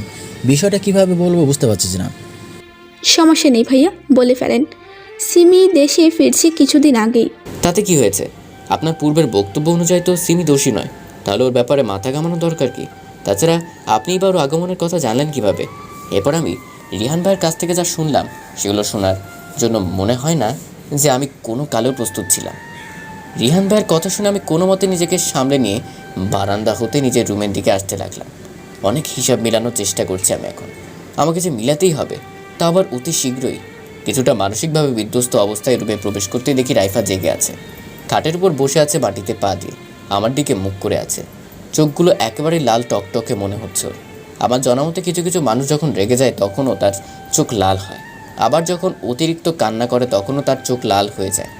তার সাথে গভীর ঘুম ভেঙে গেলেও নাকি চোখ লাল হয়ে থাকে। এই কথাগুলো কার কার ক্ষেত্রে প্রযোজ্য জানি না, তবে আমার ক্ষেত্রে শতভাগই বটে। রাইফা তো কাঁদছে না, আমি শিওর। সুতরাং হয় ও ঘুম থেকে জেগে উঠেছে দেখে, নয়তো ও কোনো বিষয়ে প্রচণ্ড ক্রুদ্ধ দেখেই ওর চোখ দুটো লাল হয়ে আছে। আমি ওর পাশে গিয়ে বসলাম, ও আমার দিকে তাকালো। ওকে দেখে আমি কিঞ্চিত ভয় পেয়ে গেলাম। জিজ্ঞেস করলাম, কী হয়েছে? চোখ দুটো লাল লাগছে কেন তোমার? এত রাতে জেগেই বা আছো কেন? ও উত্তর না দিয়ে এক মনে আমার দিকেই তাকিয়ে আছে। আমি এবার সাহস করে ওর একটা হাত আমার হাতে নিয়ে বললাম, কী হয়েছে তোমার, বলো। এবারও মাথাটা একবার ঝাঁকি দিয়ে যেন একটা ঘোর থেকে বের হয়ে আসলো। ও এবার খেয়াল করলো যে আমি ওর হাত ধরে ওকে কিছু জিজ্ঞেস করছি। ও বলল, কি হয়েছে? কিছু লাগবে তোমার? আমি তোমাকে একটা প্রশ্ন করলাম এইমাত্র। কি প্রশ্ন? ওর আচরণটা এখন একেবারেই অস্বাভাবিক মনে হলো আমার কাছে। ঘুম থেকে জেগে উঠলে অনেক সময় এমনটা হয়। আমি আর একটু কাছে চেপে গিয়ে কোমল স্বরে জিজ্ঞেস করলাম, তুমি ঠিক আছো তো? কী হয়েছে তোমার? আমি এতক্ষণ ধরে তোমার সাথে কথা বলছি, তুমি কিছু খেয়ালই করলে না? আসলে হয়েছে কি, আমি খেয়াল করিনি, সরি। কি হয়েছে তোমার, বলো তো? তোমার ব্যবহার আমার কাছে অস্বাভাবিক মনে হচ্ছে। কোনো সমস্যা? আমি সন্দেহের চোখে ওর দিকে তাকালাম। আবার মনে হচ্ছে যেন ও কোনো কিছু আমার থেকে লুকোচ্ছে। আমি ভুলও হতে পারি। আমার এমন তাকানোতে রাইফা প্রথমত কিছুটা হক চুকিয়ে গেল। পর মুহূর্তে মুখে একটা হাসি টেনে আমার ডান হাত উঠিয়ে একটা চুমু খেয়ে বলল, কিছু না, আসলে আমি একটা দুঃস্বপ্ন দেখেছি তো, তাই একটু লাল হয়ে আছে আমার চোখগুলো। চিন্তা করো না, কেমন? বলেই আমাকে আর কিছু বলার সুযোগ না দিয়ে এক প্রকার দৌড়ে ওয়াশরুমে ঢুকে গেল। ওর এমন আচরণ আমার কাছে যথেষ্ট সন্দেহজনক মনে না হলেও কিছুটা সন্দেহ রয়ে গিয়েছে। আজ সারাদিন তো ওর আচরণ ঠিকই ছিল, হঠাৎ এত রাতে ঘুম থেকে জেগে উঠে এমন করলো কেন? কিছু হয়েছে কি ওর? মানুষ দুঃস্বপ্ন দেখলে এমন রিয়াকশন দিয়ে থাকে, বিধায় এটা নিয়ে আমি আর তেমন মাথা ঘামালাম না। তাছাড়া এই মেয়েটা একটু অন্য রকমেরই। অন্তত আমি 1.5 মাসের বেশি সময় ওর সাথে সংসার করে আমি এটুকু বুঝতেই পেরেছি যে ও সাধারণ কোনো মেয়ে নয়। ওর আচরণ হঠাৎ করে অন্যরকম হয়ে যায় মাঝে মধ্যে। এটা ঠিক কী কারণে সেটা আমার অজানা। হতে পারে ওর চারিত্রিক বৈশিষ্ট্যই এমন, তবে এত কিছুর মধ্যেও ও আমার পরিবারের সবচেয়ে প্রিয় সদস্যই বটে। হোক না ওর ব্যবহারে একটু অন্য রকমের, আমার কোনো সমস্যা নেই। তাছাড়া ভিন্নধর্মী অধিকাংশ বিষয়ই আমার ভালো লাগে, আর সেটা যদি হয় জীবনসঙ্গিনীর মধ্যে, যার মধ্যে আছে আমার পরিবারের প্রতি কর্তব্যবোধ আর আমার প্রতি অঢেল ভালোবাসা, তাহলে তো আর কথাই নেই। এমনিতেও এখন আমি যা শুনলাম সেটা নিজের ভেতর হজম করতেই আমার বেশ বেগ পেতে হচ্ছে। কিছুক্ষণ আগে রিহান ভাই আমাকে বলেছেন যে সিমি দেশে ফিরে এসেছে কিছুদিন হলো মাত্র। আগে এটা জানা আছে যে সিমি বিবাহিত। ভাই আর রাইফা বিয়ের অভিনয় শুরু করার প্রায় 2 সপ্তাহ আগেই সিমির বিয়ে হয়ে যায়। বিয়ের সাথে সাথেই ও তার দুর্ভাগ্য স্বামীকে নিয়ে চলে যায় বিদেশে হানিমুন করতে। হ্যাঁ, এই সিমি নামের মেয়েটা আমার ভাইকে অনেক জ্বালিয়েছিল অতীতে। স্নিগ্ধা ভাবিকে যেন ভাইয়া বিয়ে না করে, এর জন্য কিন্তু এক প্রকারের ফোর্সও করেছিল সে ভাইয়াকে। কিন্তু দিন শেষে তো সে ব্যর্থই হলো। ভাইয়াকে সে বিয়ে করতে পারল না। সিমি নিজের বাবার চাপে ভাইয়াকে নিস্তার দিয়ে আর একজনের গলায় ঝুলে পড়ল এবং বিদেশে উড়াল দিল। এরপর ভাইয়া রাইফার বিয়ের অভিনয় শুরু, এবং অতঃপর ভাইয়া স্নিগ্ধা ভাবিকে বিয়ে করে তাদের মর্মান্তিক মৃত্যুতে আপাত দৃষ্টিতে ঘটনার ধারাটা সমাপ্ত হয়। এখানে সিমি কি একেবারেই নির্দোষ নয়? ও তো নিজের স্বামীকে বিয়ে করে বিদেশে চলে গিয়ে রেহাই দিয়েছে ভাইয়াকে। সে নিজেই বিয়ে করেছে ভাইয়ার আগে, মানে ভাইয়াকে পাবার রাস্তা সে আগে নিজেই বন্ধ করে দিয়েছিল নিজে বিয়ে করে। তাহলে সে কেন ভাইয়ার পিছনে লাগবে? সে কেন ভাইয়াকে খুন করতে চাইবে? ভাইয়া তো তার কোনো ক্ষতি করেনি, উল্টো সে আরেকজনকে বিয়ে করে সুখী হয়ে বিদেশে উড়াল দিয়েছে। সুতরাং সিমি মেয়েটার ভাইয়ের খুনি হবার সম্ভাবনা একেবারেই থাকা উচিত নয়। যেমনটা ঊর্ধ্বে বর্ণিত তেমনটা কিন্তু হতে পারত, কিন্তু আফসোস সত্যটা এমন একেবারেই নয়। রিহান ভাইয়া সিমির আগমনী বার্তা সহ আরও এক অবিশ্বাস্য এবং নির্মম সম্ভাবনাময় একটা কথা বলেন, সিমি নাকি ভাইয়ের খুনি। এটা শোনার পরই আমার মাথা ঘুরে গিয়েছিল। এটা কিভাবে সম্ভব? ও তো নিজের জীবনে এগিয়ে গিয়েছে বিয়ে করে, তাহলে ভাইয়ার ক্ষতি করার কারণটা কি? এমনটা যদি হতো যে ভাইয়া ওর জীবনের কোনো ক্ষতি করেছে কিংবা ভাইয়া বিয়ে করে ফেলেছে, তো করেনি, তবে আলাদা কথা ছিল। কিন্তু এমনটা তো হয়নি। তবে কিসের জন্য ভাইয়ার ক্ষতি করতে চাইবে সিমি? কিসের জন্য? চিন্তায় যখন বিভোর আমি, ঠিক তখনই রাইফা বাথরুম থেকে বের হয়ে বিছানায় এসে বসলো ও বলা শুরু করলো, তদন্তের অগ্রগতি কেমন তোমার? 1 মাস যাবত তো ক্লু খুঁজেই বেড়াচ্ছি, কিন্তু কাজের কাজ তো কিছুই হচ্ছে না। আর একটু মন দিয়ে কাজ করো। আমার বিশ্বাস খুব অল্প সময়ের মধ্যেই ভাইয়ার স্নিগ্ধার আসল খুনিকে আমরা পেয়ে যাব। এতটা নিশ্চিত কিভাবে হতে পারছো তুমি? সেটা তুমি বুঝবে না, বুঝলে? ভাইয়ের ভাবের খুনের বিষয় এটা। কোথায় তুমি আমাকে সাহায্য করবে তা না, উল্টো চ্যালেঞ্জ নিয়ে বসে আছো। তোমার মাথায় কি সমস্যা নাকি? হ্যাঁ, ও হ্যালো, সর্বপ্রথম তুমি আমাকে চ্যালেঞ্জ দিয়েছিলে, বুঝলে? তাছাড়া আমি নিজের জায়গা থেকে সব কিছু ঠিকঠাক মতো করে যাচ্ছি। তুমি নিজের অংশটুকু করে যাও, তাহলেই আমরা অতি শীঘ্রই কেসটা সুরাহা করতে পারবো। আমার এই ব্যাপারে কাজ করার সাথে তোমার কাজের সম্পর্ক কি যে বললে আমরা পারবো? এত কিছু এখন বোঝাতে পারবো না, জানো? এখন ঘুমাও, আগামীকাল থেকে অনেক কাজ করতে হবে তোমাকে। Good night again. বলে আমাকে পেছন থেকে জড়িয়ে ধরে ঘুমিয়ে পড়লো। সাদে কি আর বলি যে এই মেয়েটা আমায় বুঝতেই পারি না, আমাকে অনেক ভালোবাসবে, কাছাকাছি থাকবে, রাতে জড়িয়ে না ধরলে ওর ঘুম হবে না, কিন্তু শেষে গিয়ে ঠিকই আমার থেকে নিজের এই বিষয়টা আড়াল করে রাখবে। যদি আমি নিজেও ওকে আমার কাজ সম্পর্কে কিছুই বলি না, তবুও ও তো বলতে পারে, কিন্তু না, ও নিজেও আমাকে কিছুই বলবে না। এত ইগো মেয়েটার রে বাবা। তবে ও যেভাবেই তদন্ত করুক না কেন, আমি নিশ্চিত যে ও নিজেও আমার সমপর্যায়ে আছে। আসল খুনির সন্তানও নিজেও পায়নি। না হলে অন্তত যাই হোক, ও হাত গুটিয়ে ভাবে বসে থেকে আমার সাথে খুনসুটি করতো না। সিমির ব্যাপারে আমার খোঁজ লাগাতে হবে। ও কোথায় থাকে না থাকে এই ব্যাপারে আমি কিছুই জানি না। এছাড়া রিহান ভাই গত রাতে আমাকে বলেছিল যে সিমিকে সে অনেক সন্দেহ করছে। এখন আমি ঠিক জানি না যে রিহান ভাইয়া সিমিকে মাসখানেক আগে বলেছিল যে সন্দেহ করে না, তাহলে এখন সেই রিহান ভাইয়া সিমিকে সন্দেহ করছে, কিন্তু কেন? আমি এই ব্যাপারে তাকে আবারও জিজ্ঞেস করলে উত্তর দেয় যে সিমি ছাড়া আর কারো উপর সন্দেহ করা যাচ্ছে না। সুতরাং এমনি হাত গুটিয়ে বসে থাকাচ্ছে, বরং সিমির ব্যাপারে তদন্ত করেই দেখি কিছু অপ্রত্যাশিত বের হয় কিনা। কিন্তু মূল সমস্যাই হচ্ছে এখন এই জায়গায়। রিহান ভাইয়া শহরের বাইরে গিয়েছেন 1 সপ্তাহের জন্য তার অফিসিয়াল কাজে। এর আগে তিনি কোনোভাবেই সহযোগিতা করতে পারবেন না। তিনি ততদিন আমাকে অপেক্ষা করতে বলেছেন। তিনি আমার থেকে জবান নিয়েছেন যেন আমি আমার ভাই তার কথাকথিত বেস্ট ফ্রেন্ডের হত্যার পেছনের মূল ব্যক্তিকে নিজের হাতেই জঘন্যতম শাস্তি দিই। আমিও তাকে কথা দিয়েছি, এবার সর্বশেষ খুনির সর্বশেষ শাস্তি আইন নয়, আমি নিজেই দিব। এটাই আমার সিদ্ধান্ত। তদন্ত করার মতো মানুষ যখন পেয়ে গিয়েছি, তখন আর শুধু শুধু সময় অপচয় করার কোনো মানে হয় না। এরকম মানুষ আমি নইও বটে। আমি রিহান ভাইয়ের কাছ থেকে জেনে নিয়েছিলাম সিমির বাবা বাড়ি, অর্থাৎ ভাইয়া যে ব্যাংকে কাজ করত সেখানকার ম্যানেজারের বাসা কোথায়। সিমির তো বিয়ে হয়ে গেছে, সুতরাং ওর নিজের শ্বশুর বাড়িতে থাকার কথা, কিন্তু আমি ওর শ্বশুর বাড়ি তো চিনি না। তাই সিদ্ধান্ত নিলাম ওর প্রতিবেশীর কাছ থেকে জেনে নিব ওর স্বামীর বাসা কোথায়। আমি নিজেই ছদ্মবেশ ধরে যাই ম্যানেজারের বাসার আশেপাশের এলাকায়। ছদ্মবেশ না নিলেও হতো, তবুও নিলাম আর কি। কথা আছে না, সাবধানের মার নেই। যদি কোনো ক্রমে সিমি বা আমাদের গোপন কোনো শত্রু আমাকে চিনে ফেলে, এই ভয়ে সতর্কতা অবলম্বন করলাম আমি ছদ্মবেশ নিয়ে। সিমির যে প্রায় 2 মাস আগে বিয়ে হয়েছিল, এই ব্যবহার নিশ্চিত হলাম। প্রতিবেশীদের বেশিরভাগই সিমির সাথে যোগাযোগ নেই ওর বিয়ের পর থেকে। আমি নানা চলে কৌশল এবং বুদ্ধি খাটিয়ে সিমির একটা ছবি জোগাড় করে নিলাম। প্রথমত কেউ দিতেই চাচ্ছিল না। অনেক কষ্ট করে ভুলভাল বুঝিয়ে কোন মতে ওর ছবি পাই আমি। সিমিকে ছবি দেখেই আমি নিজের ষষ্ঠ ইন্দ্রিয় দিয়ে বুঝে নিলাম যে ওর চরিত্র কীরকম হতে পারে। এতদিন ধরে তার মানে ওর চরিত্র সম্পর্কে যা কিছু শুনেছি সব কিছুই সত্য বলে বিশ্বাস করে নিলাম। একটু ভালো মতো সিমির বাবার আশেপাশের ফ্ল্যাটের মানুষের কাছ থেকে কৌশলে খোঁজ নিয়ে জেনে নিলাম ওর বর্তমান ঠিকানা। তবে সাথে এটাও জানতে পারলাম যে ওর স্বামীর সাথে ওর বনিবনা হচ্ছে না ভালো মতো। তাই তো 2 মাসের জায়গায় 1 মাসের মধ্যেই চলে এসেছে ওরা দেশে। এখানে আমার খটকা লাগছে। রিহান ভাইয়া যেভাবে বলল, আমি তো বিশ্বাস করে নিয়েছিলাম যে সবে মাত্র কিছুদিন আগেও দেশে ফিরেছে, কিন্তু এখানে এসে যে সম্পূর্ণভাবে ভিন্ন কথা শুনছি। ব্যাপারটা কি? ওর এতগুলো প্রতিবেশী কোনোভাবেই একসাথে মিথ্যা কথা কিংবা ভুল তথ্য দিবে না আমাকে। আমি আমার সাথে জুনায়েদকেও কাজে সামিল করলাম। ও ছাড়া আর কেউ নেই আমার তেমন বিশ্বস্ত। কিছুদিন ধরে খোঁজ নিলাম, প্রায় 1 সপ্তাহ কেটেই গেল। আমি আর জুনায়েদ মোটামুটি বেশ ভালোই তথ্য জোগাড় করতে পেরেছি, কিন্তু কয়েক জায়গায় এমন কিছু জিনিসও বের হয়ে আসছে যেটা আমি কোনোদিন স্বপ্নেও ভাবতে পারতাম না। কীভাবে এটা হলো? আমার অতি বিশ্বস্ত মানুষও কীভাবে পারলো ধোঁকা দিতে? মানুষের এমন কাজ দেখে যদি আমার মানুষের উপর থেকে বিশ্বাস উঠে যায়, তবে সেটা কি অনেক দোষের হবে? আমার তো মনে হয় না। তারপর আমি সম্পূর্ণভাবে নিশ্চিত হইনি এখনও তেমনভাবে। শক্ত প্রমাণ ছাড়া আমি কিচ্ছু করব না। এখন শুধু অপেক্ষা রিহান ভাইয়ার ফিরে আসার। আশা করছি যে খুব শীঘ্রই এই রহস্যের সুরাহা করতে যাচ্ছি আমি। 6 দিনে বেশ অনেকটা আমি জেনে গিয়েছি সিমির চরিত্র সম্পর্কে। আমি এটাও জানতে পেরেছি যে ওর স্বামী ওর ভয়ঙ্কর কালো নোংরা অতীত এবং দুশ্চরিত্র সম্পর্কে জেনে গিয়েছে। এই নিয়ে নাকি তাদের মধ্যে ঝগড়াও হয়েছে।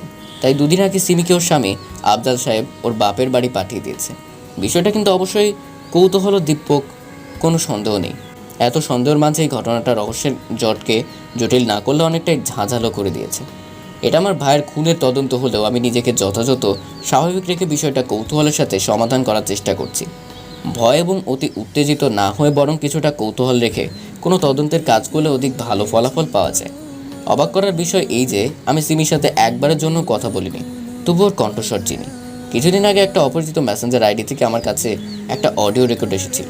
সেখানে বলা যায় এটা সিমির গলার আওয়াজ। সেখানে সিমির কল রিসিভ করে শুধু হ্যালো বলেই যাচ্ছিল, কিন্তু অপর প্রান্তের মানুষটি চুপ ছিল। সে ডেকে সিমি কল কেটে দেয়। শুধু এটাই নয়, ওই আইডি থেকে সিমির মোবাইল নাম্বারও আমার কাছে এসেছে। যে আইডি থেকে এগুলো এসেছে আমার কাছে, সেই আইডিটার নাম তোমার একমাত্র গন্তব্য। আমি ওটাতে অনেকগুলো মেসেজ দিলেও কোনো রিপ্লাই আসে না, শুধু সিন করে রেখে দেয়। শেষে যখন বিরক্ত হয়ে রিপ্লাই দিলাম, ধুর, আপনাকে আমি কোনো টেক্সটই করবো না, তখন ওই আইডি থেকে শুধুমাত্র একটা হার্টের ইমোজি আসলো।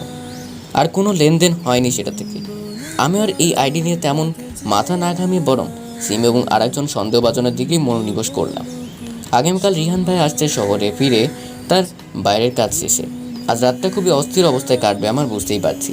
আগামী 2 দিনের মধ্যে আসল খুনি আমার হাতে এসে পড়বে, কোনো সন্দেহই নেই। জুনায়েদকে বলে রেখেছি সিমির উপর নজর রাখার জন্য। ওর বাসা থেকেও সিমির বাবার বাড়ি কাছে, এবং যেহেতু সিমি ওর হাজব্যান্ডের সাথে ঝগড়া করে আপাতত তার গুণবান পিতার বাসায় অবস্থান করছে, তাই কাজটা জুনায়েদের জন্য সহজও বটে। এছাড়া ওর কিছু পরিচিত ছোট ভাইও আছে যারা এই কাজে সহায়তা করছে ভালো। রাতে ঘুমানোর আগে আমার হাতে ভাইয়ার ফোনটা রাইফা দিয়ে বলল, মানে এই ফোন ভালো মতো চেক করে দেখো, কিছু পেলেও পেতে পারো। অবাক হয়ে গেলাম আমি এটা খেয়ালে আসতেই। তেমন কিছুই না, ফোনটা একটু ঘেটে দেখো, এটাই বলছি। সব কিছু দেখলেও এটা ঠিকই বাদ দিয়েছো তুমি, তারপর ঘুমিয়ে পড়ো।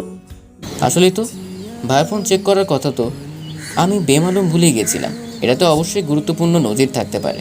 এটা আমি কিভাবে বাদ দিলাম? অতিরিক্ত টেনশন এত দরকারি একটা বিষয়ে আমার মাথা এড়িয়ে কিভাবে গেল?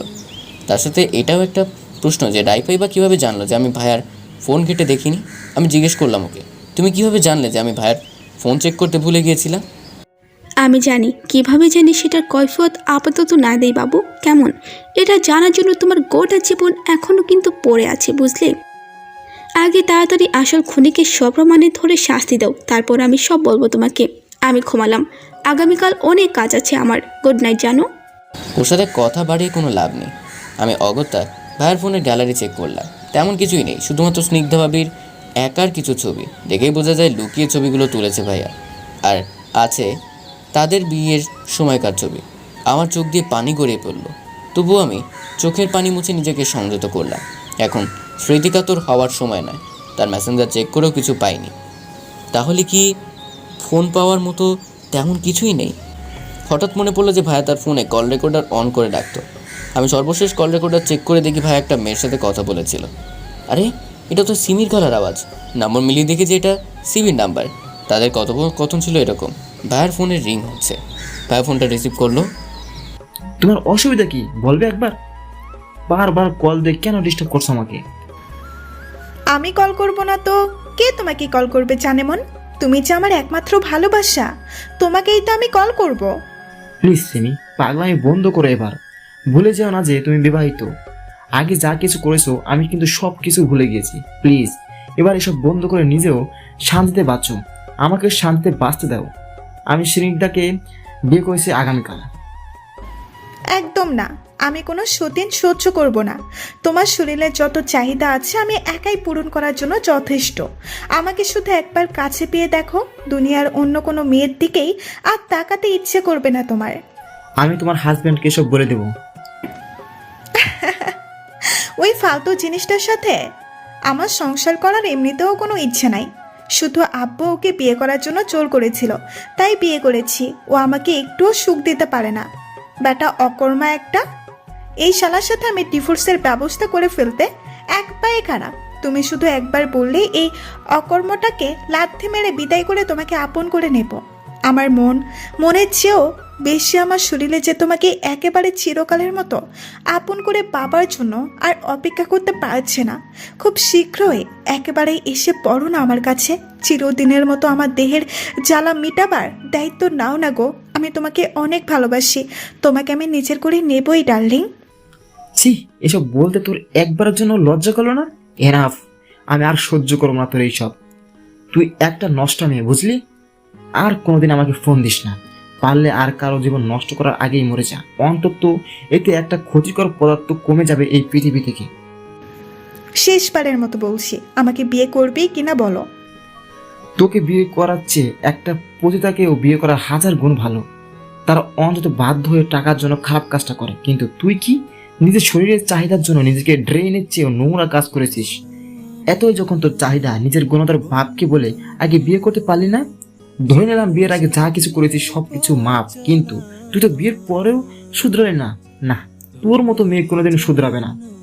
আর যাই করো না কেন, আমার আর সিনিকদার জীবন থেকে চিরতলে চলে যা, এতেই তোর মঙ্গল। নষ্ট কথাকার। আমার কথা শুনলি না তো তুই? আমি তোকে নিজের সবটা দিয়েই খুশি করতে চেয়েছিলাম, কিন্তু তুই ওই স্নিগ্ধার বাচ্চার জন্য আমাকে গ্রহণ করলি না, আমাকে অপমান করলি, তাই না? ঠিক আছে, তোরা স্নিগ্ধার এই জন্য যে। সিমি কথা শেষ করার আগেই ভাইয়া বিরক্ত হয়ে কল কেটে দেয়। শিট, শেষের দিকের কথায় ভাইয়া আর স্নিগ্ধা ভাবিকে খুন করার হুমকি দিয়েছিল সিমি, আমি নিশ্চিত। ভাইয়া যদি আরেকটু ধৈর্য ধরে কথাগুলো শুনতো, তাহলে হয়তো ভাইয়া আর ভাবির এভাবে খুন হতো না। সিমি যে খুনি এটা আমি নিশ্চিত, কিন্তু তৃতীয় আরেকজন ব্যক্তি আছে যেও খুনি। কিন্তু কে সে? আমার চোখ গেল রাইফার ঘুমন্ত মুখটার দিকে। এই মেয়েটা আমাকে কত ভালোবাসে। যদি ওই খুনি বের হয়, তবে আমি পারবো কি ওকেও শাস্তি দিতে? পরদিন সকালবেলা আজ রিহান ভাইয়া শহরে ফিরে আসছে। ফোনটা রিং হচ্ছে। আমি হাতে নিতে দেখি জুনায়েদের কল। রিসিভ করার সাথে সাথে একটা মর্মান্তিক খবর পাই। আমি ছুটে চলে যাই ঘটনাস্থলে। আমি বর্তমানে দাঁড়িয়ে আছি সিমির মৃত স্বামী আফজাল সাহেবের ফ্ল্যাটের সামনে। 20 পারে তার মৃত্যু হয়েছে। মুখ থেকে সাদা ফেনা বেরিয়ে আছে, কিন্তু কিভাবে এটা হয়েছে সেটা এখনও অজ্ঞাত। ইতিমধ্যে পুলিশ এসে পড়েছে ঘটনাস্থলে। কেউ কিছুই বলতে পারছে না। সিমি তার বাপের বাড়িতে এখন। ভদ্রলোক একাই বাসায় ছিলেন। কিভাবে তিনি 20 পানে মৃত্যুবরণ করেছেন সেটাই এখনও রহস্য। আমি জুনায়েদের দিকে জিজ্ঞাসু দৃষ্টি নিক্ষেপ করলে সে হ্যাঁ সূচক ভাব প্রদর্শন করে। রিহান ভাইয়ের আমি একটা পার্কে বসে আছি। ভাইয়াকে জিজ্ঞেস করতে তিনি সিমি সম্পর্কে কিছু কথা বললেন, আর সাথে এটাও বললেন যে তিনি কেন হুট করেই সিমিকে সন্দেহ করেছেন ভাইয়ের খুনের পেছনে। রিহান ভাইয়ের কথা শুনে আমি 2 2 4 মিলিয়ে ফেললাম। পরদিন দুপুরের একটু পরে শহর থেকে একটু দূরে একটা নির্জন ও পরিত্যক্ত গোডাউনের মতো জায়গায় আমি দাঁড়িয়ে আছি। আমার পাশে জুনায়েদ। বাইরে বিশ্বস্ত কয়েকজনকে পাহারা দেওয়ার জন্য রেখেছি। আমাদের সামনে বসে আছে চেয়ারে বাঁধা অবস্থায় ভাই আর ভাবির 2 জন খুনি। তাদের কোনো ক্ষমা নেই। আমি নিজ হাতেই তাদের শেষ করতে যাচ্ছি এখন, তা আবার অসহনীয় কষ্ট দিয়ে। ঠিক এমন সময় একজন বাইরে দরজা খুলে ভেতরে প্রবেশ করলো। মানুষটাকে দেখে আমি অবাক না হয়ে পারলামই না। ও কিভাবে এখানে আসলো? ওর তো এখানে খোঁজ পাবার কথা নয়। ঢোকার সাথে সাথে আমাকে কিছু বলার সুযোগ না দিয়ে দৌড়ে গিয়ে চেয়ারে বাঁধা মেয়েটার কপালে নিজের হাতে থাকা পিস্তলটা ঠেকালো। আমি ওকে শক্তভাবে বাধা দেইনি, কারণ এমন রিয়াক্ট করার অধিকারটা ওর আছে। ফ্ল্যাশব্যাক। জুনায়েদ কল পাওয়ার পর আমি খুনের ঘটনাস্থলে যাই। সেখানে গিয়ে সিমির স্বামী আফজাল সাহেবের মৃত্যু সম্পর্কে অনেক কিছুই জানতে পারি। এমন সব তথ্যও জানতে পারি আমরা, যেটা পুলিশও জানতে পারিনি, পারবেও না। কারণ এর তদন্ত আমি ব্যক্তিগতভাবে করেছি, আর খুনিদের আমি নিজের হাতেই শাস্তি দিব। তাই চুপিসারে জুনায়েদ আফজাল সাহেবের ফ্ল্যাটের বাইরে ছোট একটা ওয়্যারলেস সিসিটিভি ক্যামেরা সেট করে রেখেছিল। এটা অত্যন্ত দামি, কিন্তু জুনায়েদের কাছে আগে থেকে এটা ছিল, কারণ তার ভাই পুলিশ, এই জন্য অনেক সময় কাজে লাগতে পারে বলে কিনে রেখেছিল। সময় মতোই কাজে এসেছে এটা। ফুটেজে দেখা যায় যে রাত আনুমানিক 11টার দিকে সিমি ফ্ল্যাটে প্রবেশ করেছে। এরপর রাত 1টার আশেপাশের সময় বের হয়ে আসে সে ফ্ল্যাট থেকে। মুখে তার একটা বিদঘুটে শয়তানি হাসি লেগেই ছিল। এখান থেকে স্পষ্ট বোঝা যায় আফজাল সাহেবের খাবারে বিষ সিমি নিজেই মিশিয়েছিল। সিমি চরিত্র দেখে বুঝতে পেরেছি যে ও ওই ভাইয়াকে খুন করেছে, কারণ যেই মেয়ে নিজের স্বামীকে খুন করতে পারে তার পক্ষে অন্য কাউকে খুন করাটা মোটেই অসম্ভব কিছু নয়। এদের মতো মেয়ে কখনো কাউকে ভালোবাসতে পারে না। এটা সমাজের কলঙ্ক, আবর্জনা, কীট। তার উপর ভাইয়াকে ফোনে দেওয়া হুমকি আমাকে এই সম্পর্কে শতভাগ নিশ্চিত করেছে। সেই ভাইয়ের এক খুনি, কিন্তু অপরজন কে হতে পারে? গতকাল আমি রিহান ভাইয়ের কাছে যাই তার কথা অনুযায়ী তার সাথে দেখা করতে। সে আমাকে বলেছিল যে আমাকে নাকি সিমির বিরুদ্ধে তার সংগ্রহ করা কিছু প্রমাণ দিবে, যেটার ভিত্তিতে এতদিন তার সিমিকে অপরাধী বলে মনে না হলেও এখন মনে হচ্ছে। তার সাথে দেখা হবার পর তার মুখের দিকে ভালো মতো লক্ষ্য করে দেখি যে সে কিছু একটা নিয়ে অনেক ক্রুদ্ধ। অর্থাৎ তার মুখমণ্ডল রাগের আভাস স্পষ্ট। সে আগে বলা শুরু করলো, কেমন আছো রেদওয়ান? ভালো, আপনি? আমিও ভালো। তো চলো সোজাসুজি কাজের কথা যাওয়া যাক। এরপর তিনি আমাকে সিমির বিরুদ্ধে কিছু প্রমাণ দিলেন, যেগুলো হচ্ছে দুটো অডিও ক্লিপ। এর মধ্যে একটাতে সিমি কার সাথে যেন কথা বলছে, রিফাত বা স্নিগ্ধা ভাবিকে খুন করার ব্যাপারে। এটা নিশ্চিত যে তারা পরিকল্পনা করছে, কাউকে খুন করার অর্ডার দিচ্ছে না এই ক্লিপে। কিন্তু কার সাথে কথা বলছে এটা একেবারেই বোঝা যাচ্ছে না অডিওতে। সে যখনই অপর ব্যক্তিটির উদ্দেশ্যে প্রশ্ন করে তখন ক্লিপটিতে ওই ব্যক্তিটির কথা না এসে আবার সিমির পরের কথাগুলো চলে যাওয়া হয়েছে। এতে স্পষ্ট যে অপর পাশের মানুষটির কথা কাট করা হয়েছে অডিওতে। কিন্তু কেন? অপর ব্যক্তিটিকে কেন আড়াল করা হয়েছে এখানে? আমি পরের অডিও ক্লিপটিতে শুনতে পেলাম আগের মতোই সিমির গলা, কিন্তু এবার ওর সাথে ট্রাক চালকও রয়েছে। বোঝা যাচ্ছে যে তারা ট্রাক চালকটিকে অ্যাডভান্স টাকা দিয়ে খুন দুটো করার জন্য। এখানে সিমির সাথে আরেকজন ছিল, কিন্তু সেটা ছেলে নাকি মেয়ে এটা বুঝতে পারছি না। অপর ব্যক্তিটাও কথা বলেছে বোঝাই যাচ্ছে, কিন্তু আগের ভিডিওর মতো এটাও কাট করা। পেমেন্ট করার পর সিমি চলে যাওয়ার আগে বলছে, ঠিক আছে তাহলে আজকের মতো এখানেই, পরে তোমার 1,00,000 টাকার ব্যবস্থা করবো না, চিন্তা করো না। আর ব্যাস এইটুকুই, আর ক্লিপটা শেষ।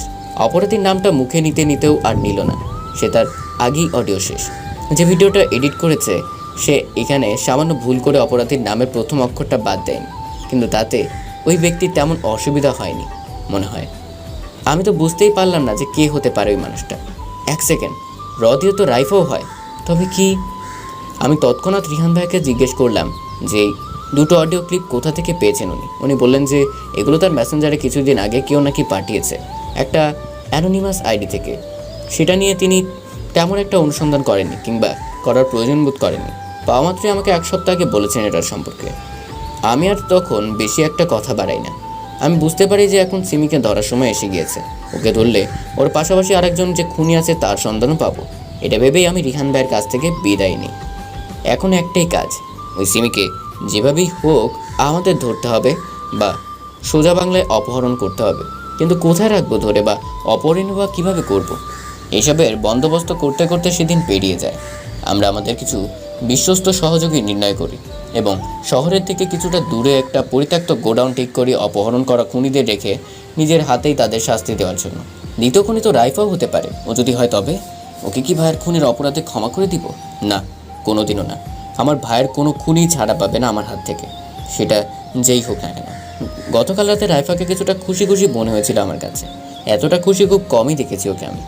আমাকে সারা রাত খুব শক্ত করে জড়িয়ে ধরে নিজের আনন্দ যেন আমার সাথে শেয়ার করছিল। কিন্তু কেন, কিসের জন্য? ও খুনি হলে তো ওকেও শাস্তি পেতে হবে। তবে ওকে খুন করেনি না, এখন আর নিজের কোনো অনুমানের উপর নির্ভর করব না। আমি সরাসরি দুজন খুনিকে ধরেই কিস্সা খতম করব নিজ হাতে। বর্তমান দিনের সকালবেলা আমাদের সব কিছু রেডি করা, এখন খালি সিমিকে কিডন্যাপ করতে হবে। ওর বাসার বাইরে আমরা ওত পেতে বসে আছি, কখন সে বাসা থেকে বের হবে এটার অপেক্ষায়। সকাল 10টার দিকে দেখি যে সে বের হচ্ছে তার বাপের বাসা থেকে। কি সুন্দর সাজগোজ করেছে, মনে হচ্ছে যেন কোনো বিয়ে বাড়িতে যাচ্ছে। নিজে বিয়ে করতে নষ্টা মেয়ে কোথাকার। আমি নিশ্চিত যে নিজের কোনো নাগরের সাথে কোনো আবাসিক হোটেলে যাচ্ছে শরীরের চাহিদা মেটাতে। ছি, এতটা নীচ কীভাবে হয় কেউ? ওকে নিচে বললে নিজ ব্যক্তিদেরও অসম্মান করা হয়। ও কোন মানুষের কাতারে পড়ে না? নিজের স্বামীকে গতকাল খুন করে আজ যাচ্ছে নিজের অগণিত নাগরের কোনো একজনের কাছে শারীরিক চাহিদা মেটাতে। বিয়ের পরও ওর পরপুরুষ দ্বারা শারীরিক চাহিদা মেটানোর স্বভাব ছিল কি না কে জানে। যাই হোক, এই কীটতুল্য জীবটাকে অতি শীঘ্রই পৃথিবী থেকে সাফ করে দেওয়ার বন্দোবস্ত করা আছে আমার। ওর বাসা থেকে বের হবার পর যেখান থেকে রিক্সা বা গাড়ি নেবে সেই জায়গাটা কিছুটা নির্জন। যেহেতু ওর বাবা গাড়ি নিয়ে অফিসে গিয়েছে কিছুক্ষণ আগে, তাই তার রিক্সা নেওয়া ব্যতীত আর কোনো উপায় নেই। আমরা এই সুযোগটাই কাজে লাগালাম। ও রাস্তায় আসার সাথে সাথে আমাদের গতদিনের ভাড়া করা মাইক্রোবাসটাও সামনে এনে দাঁড় করালাম এবং আমাদের সাঙ্গপাঙ্গরা ওকে ধরে বেঁধে নিয়ে আসে গোডাউনে। সিমিকে একটা চেয়ারে বসে শক্ত করে লোহার শিকল দিয়ে বেঁধে রাখা হয়েছে। সে ছাড়া পাবার জন্য নিজের সর্বশক্তি দিয়ে ছোটাছুটি করছে, কিন্তু লোহার শিকলের বাঁধনমুক্ত হওয়াটা কি এতই সহজ? শেষমেশ ছাড়া পাবার হাল ছেড়ে দিয়ে মুখে অকথ্য ভাষায় গালাগাল শুরু করলো। আমিও চরিত্রের পাশাপাশি ওর মুখের ভাষারও এখন অবনতি দেখে তেমন একটা অবাক হলাম না। যার চরিত্রেরই ঠিক নেই, পরিবারের আদর্শের ঠিক নেই, তার মুখ থেকে এমন কিংবা এর চেয়েও নিকৃষ্ট রকমের ভাষা কোনোভাবেই অপ্রত্যাশিত নয়। আর সে মুখ দিয়ে এমন সব কথা অনবরত উচ্চারণ করেই যাচ্ছে অনবরত, যেগুলো আমার দ্বারা কখনো লেখা সম্ভব না। ওর গালিগুলো অবর্ণিতই থাকুক। এখন জেরা করার পালা। আমি ওর মতো অপবিত্র মেয়ের শরীর স্পর্শ করার কথা কোশ্চিনকালেও ভাবতে পারি না। তাই আমার এক সহযোগীকেই বললাম ইশারায় কী কী করতে হবে। সে হাতে একটা গ্লাভস পরে সিমির মাথার চুল ধরল। এবার আমি জিজ্ঞেস করলাম, আমার ভাইকে কেন খুন করেছিস? আমি খুন করিনি কাউকে, ছাড় আমাকে। সাহস কি করে হয় তোদের আমাকে কিডন্যাপ করার? একবার এখান থেকে বের হয়ে নিই, তারপর বোঝাবো তোদের মজা। তোদের লাশ পর্যন্ত কেউ খুঁজে পাবে না। ওর কথাটা শেষ হবার সাথে সাথে আমার ইশারায় সহযোগীটা সিমি চুলের মুঠি খুব জোরে টান দেয়। বিকট শব্দে সিমি চিৎকার করে ওঠে, কিন্তু ওর এই চিৎকারেও ওর বিশেষ কোনো লাভ হবে না। ওর চোখ বেয়ে পানি নামছে। আমি ওর সামনে একটা চেয়ার নিয়ে বসলাম। এরপর বললাম, আমাদের কথা বাদ দে, যা যা প্রশ্ন করেছিস সেগুলো ঠিক ঠিক উত্তর দিবি, নয়তো এখান থেকে জাননি বের হতে পারবি না, বুঝলি? বল, কেন আমার ভাই রিফাতকে খুন করেছিস বল।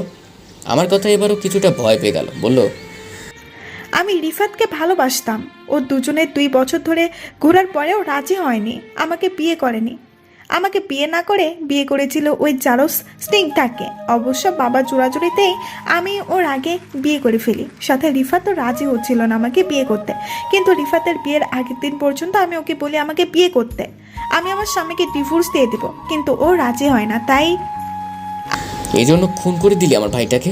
তুই নিজেই দাবি করলে ভালোবাসিস, আর নিজেই মেরে দিলে নিজের কথাকথিত ভালোবাসার মানুষটাকে। এটাই তোর ভালোবাসা? যেটা চাই সেটা নিজের করেই ছাড়ি, আর যেটা আমি চেয়েও পাই না সেটা অন্য কাউকেও পেতে দেই না। তাই রিফাতকেও হতে দেইনি ওই চারজ স্নিগ্ধার। ওই এমন ঘৃণ্য মানসিকতার মানুষ যে আমি সামনাসামনি কোনোদিন দেখতে পাবো কোনোদিন ভাবিনি। বললাম, নিজের স্বামীকে কেন খুন করেছিস? সিমি নিশ্চুপ। কী হলো বল, নিজের স্বামীকেও কেন খুন করেছিস? আমরা তো সকল কীর্তি সম্পর্কে অবগত, তাই চুপকান থেকে বলে ফেল যদি পুনরায় মায়ের থেরাপি না চাস। ওই লোকটা আমাকে ডিভোর্স দিতে চেয়েছিল, বলেছিল যে আমার মতো মেয়ের সাথে সংসার করে তো দূরে থাক, মুখ দেখলেই নাকি অকল্যাণ হয়। সাথে এটাও বলেছিল যে আমি বেশি বাড়াবাড়ি করলে নাকি আমার ব্যাপারে দুর্নাম রটাবে। এত অপমান করার সাহস কি করে হয় ওই 2 টাকার লোকের? তাই গতকাল রাতে ওর সাথে দেখা করার নামে ওর খাবারে বিষ মিশিয়ে খুন করে এসেছি ওকে। ওর কথা শুনে আমি সহ উপস্থিত সকলেরই ভীষণ ঘৃণা লাগছে। আমি পুনরায় জিজ্ঞেস করলাম, তোর মতো নষ্টামের সাথে সংসার করা সত্যি একেবারেই যায় না। যাই হোক, এটা পুরান কথা। বলতো, তোর স্বামীর সাথে কী নিয়ে বিয়ের মাত্র 1 মাসের মাথায় তোদের ঝগড়া হলো? এতটাই যে সেটা বিয়ের 1 মাস যেতে না যেতে ডিভোর্স দিতে যাচ্ছে সে? 2 টাকার অক্ষম লোকটাকে বাবা জোড়াজুড়িতে আমার বিয়ে করাটাই আমার জীবনের সবচেয়ে বড় ভুল হয়েছে। ও আমাকে একদমই শারীরিক সুখ দিতে পারতো না, ডাক্তার দেখাতেও রাজি ছিল না। শালা মোটুটা, এমন অক্ষমের সতীসাধ্যী স্ত্রী হওয়া আমার পক্ষে একদমই সম্ভব না। শরীরের জ্বালার কারণেই আমি বিদেশে 2 মাসের ট্রিপ ছোট করে 1 মাসেই দেশে ফিরে আসি। এসে রিফাতকে বুঝায় আমাকে বিয়ে করার জন্য। ও না মানায় ওকে আর স্নিগ্ধাকে খুন করার নীল নকশা করি। এরপর নিজের পুরনো বেড পার্টনারদের যোগাযোগ করে নিয়মিত তাদের সাথে সেক্স করতে থাকি। তাদের আমি তখনই আমার বাসায় ডাকতাম যখন মোটুটা অফিসে থাকতো। এভাবে প্রায় 1 মাসের মতো চলার পরে হঠাৎ কিছুদিন আগে আমি যখন রুমে সেক্স করছিলাম একজনের সাথে, ঠিক তখনই ওই অক্ষমের বাচ্চা অফিস থেকে পাশে আসে কিছু নেওয়ার জন্য, আর তখনই আমাকে দেখে ফেলে আরেকজনের সাথে সেক্স করা অবস্থায়। ব্যাস, অনেকভাবে বোঝানোর চেষ্টা করেও লাভ হয়নি। আমাকে জোর করে আমার বাপের বাড়ি পাঠিয়ে দেয়, আর ডিভোর্স নোটিশও পাঠিয়ে দেয়। অনেক অপমান করে আমাদের। আমি আর সহ্য করতে না পেরে শেষ করে দেই ওই অক্ষম প্রাণীটাকে। ওর কথাগুলো শোনার পর আমার গা গুলিয়ে আসছে, মনে হচ্ছে যে বমি হবে আমার। আমি তাড়াতাড়ি পানি দিয়ে নিজের মুখ ধুয়ে নিই। আমার আশেপাশের বাকিদেরও একই অবস্থা। নিজেকে বহু কষ্টে স্বাভাবিক করে তারপর বলা শুরু করি, তোর মতো জীবের না আসলে বেঁচে থাকারই কোনো অধিকার নেই। তোরা খালি জানিস আর ভাবিস নিজের স্বার্থ আর চাহিদার কথা। কিছুটা থেমে তারপর আবার বললাম, তোর আর এক সহযোগীকে ভাই আর ভাবিকে খুন করার পিছনে? কিছুক্ষণ আগেই রিহান ভাইয়াকে সিমির মতো করেই এনে ধরে চেয়ারে বেঁধে দেওয়া হলো। সাথে আমাকে এখানে রিহান ভাইয়া দেখে অবাক হওয়ার শীর্ষে পৌঁছে যায়। বলে, এমন ব্যবহার করার কারণ কি রে দোয়ান?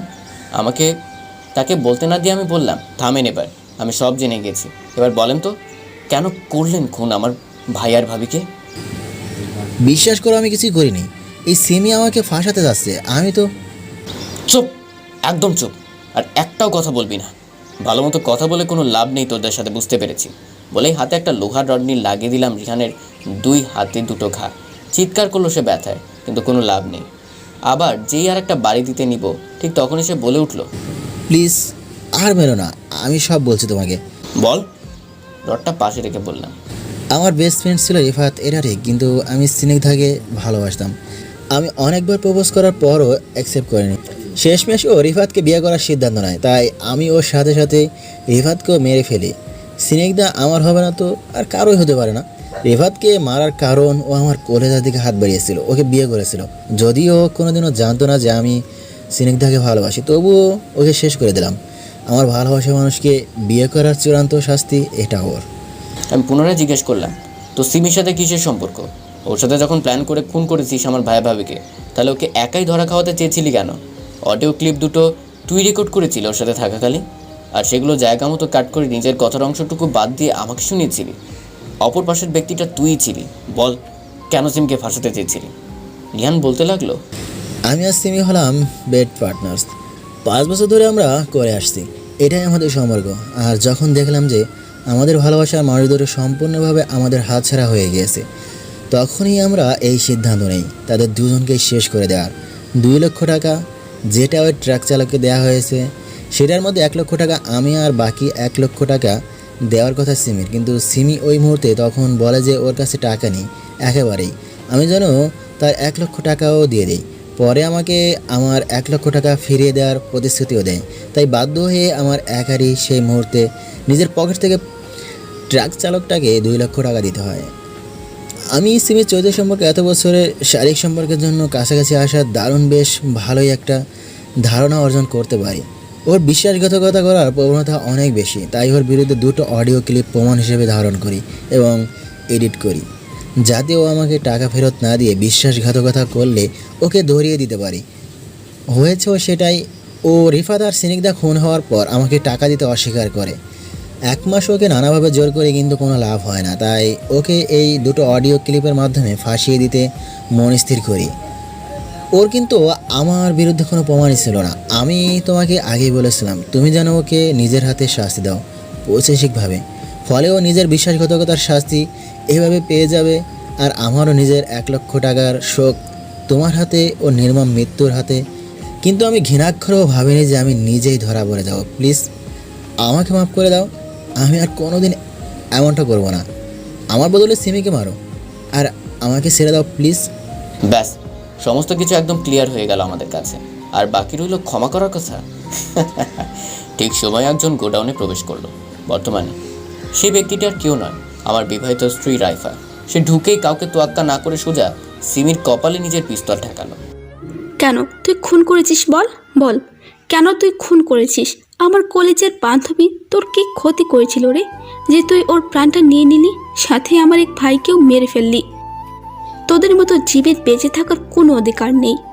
মনে হচ্ছে ও যেন গুলি চালিয়ে দিবে। আমি সাথে সাথেই রাইফার কাছে গিয়ে ওর পিস্তলটা ওর কাছ থেকে টেনে নেওয়ার চেষ্টা করলাম, কারণ এত সহজে ওদের মরতে দিব না আমি।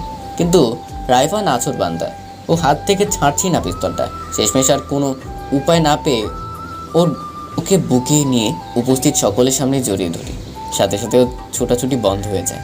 আমি কৌশলে ওর হাত থেকে বন্দুকটা নিয়ে নিই আর কপালে একটা চুমুকে বলি শান্ত হতে। ও নিজেকে কন্ট্রোল করে শান্ত হলো।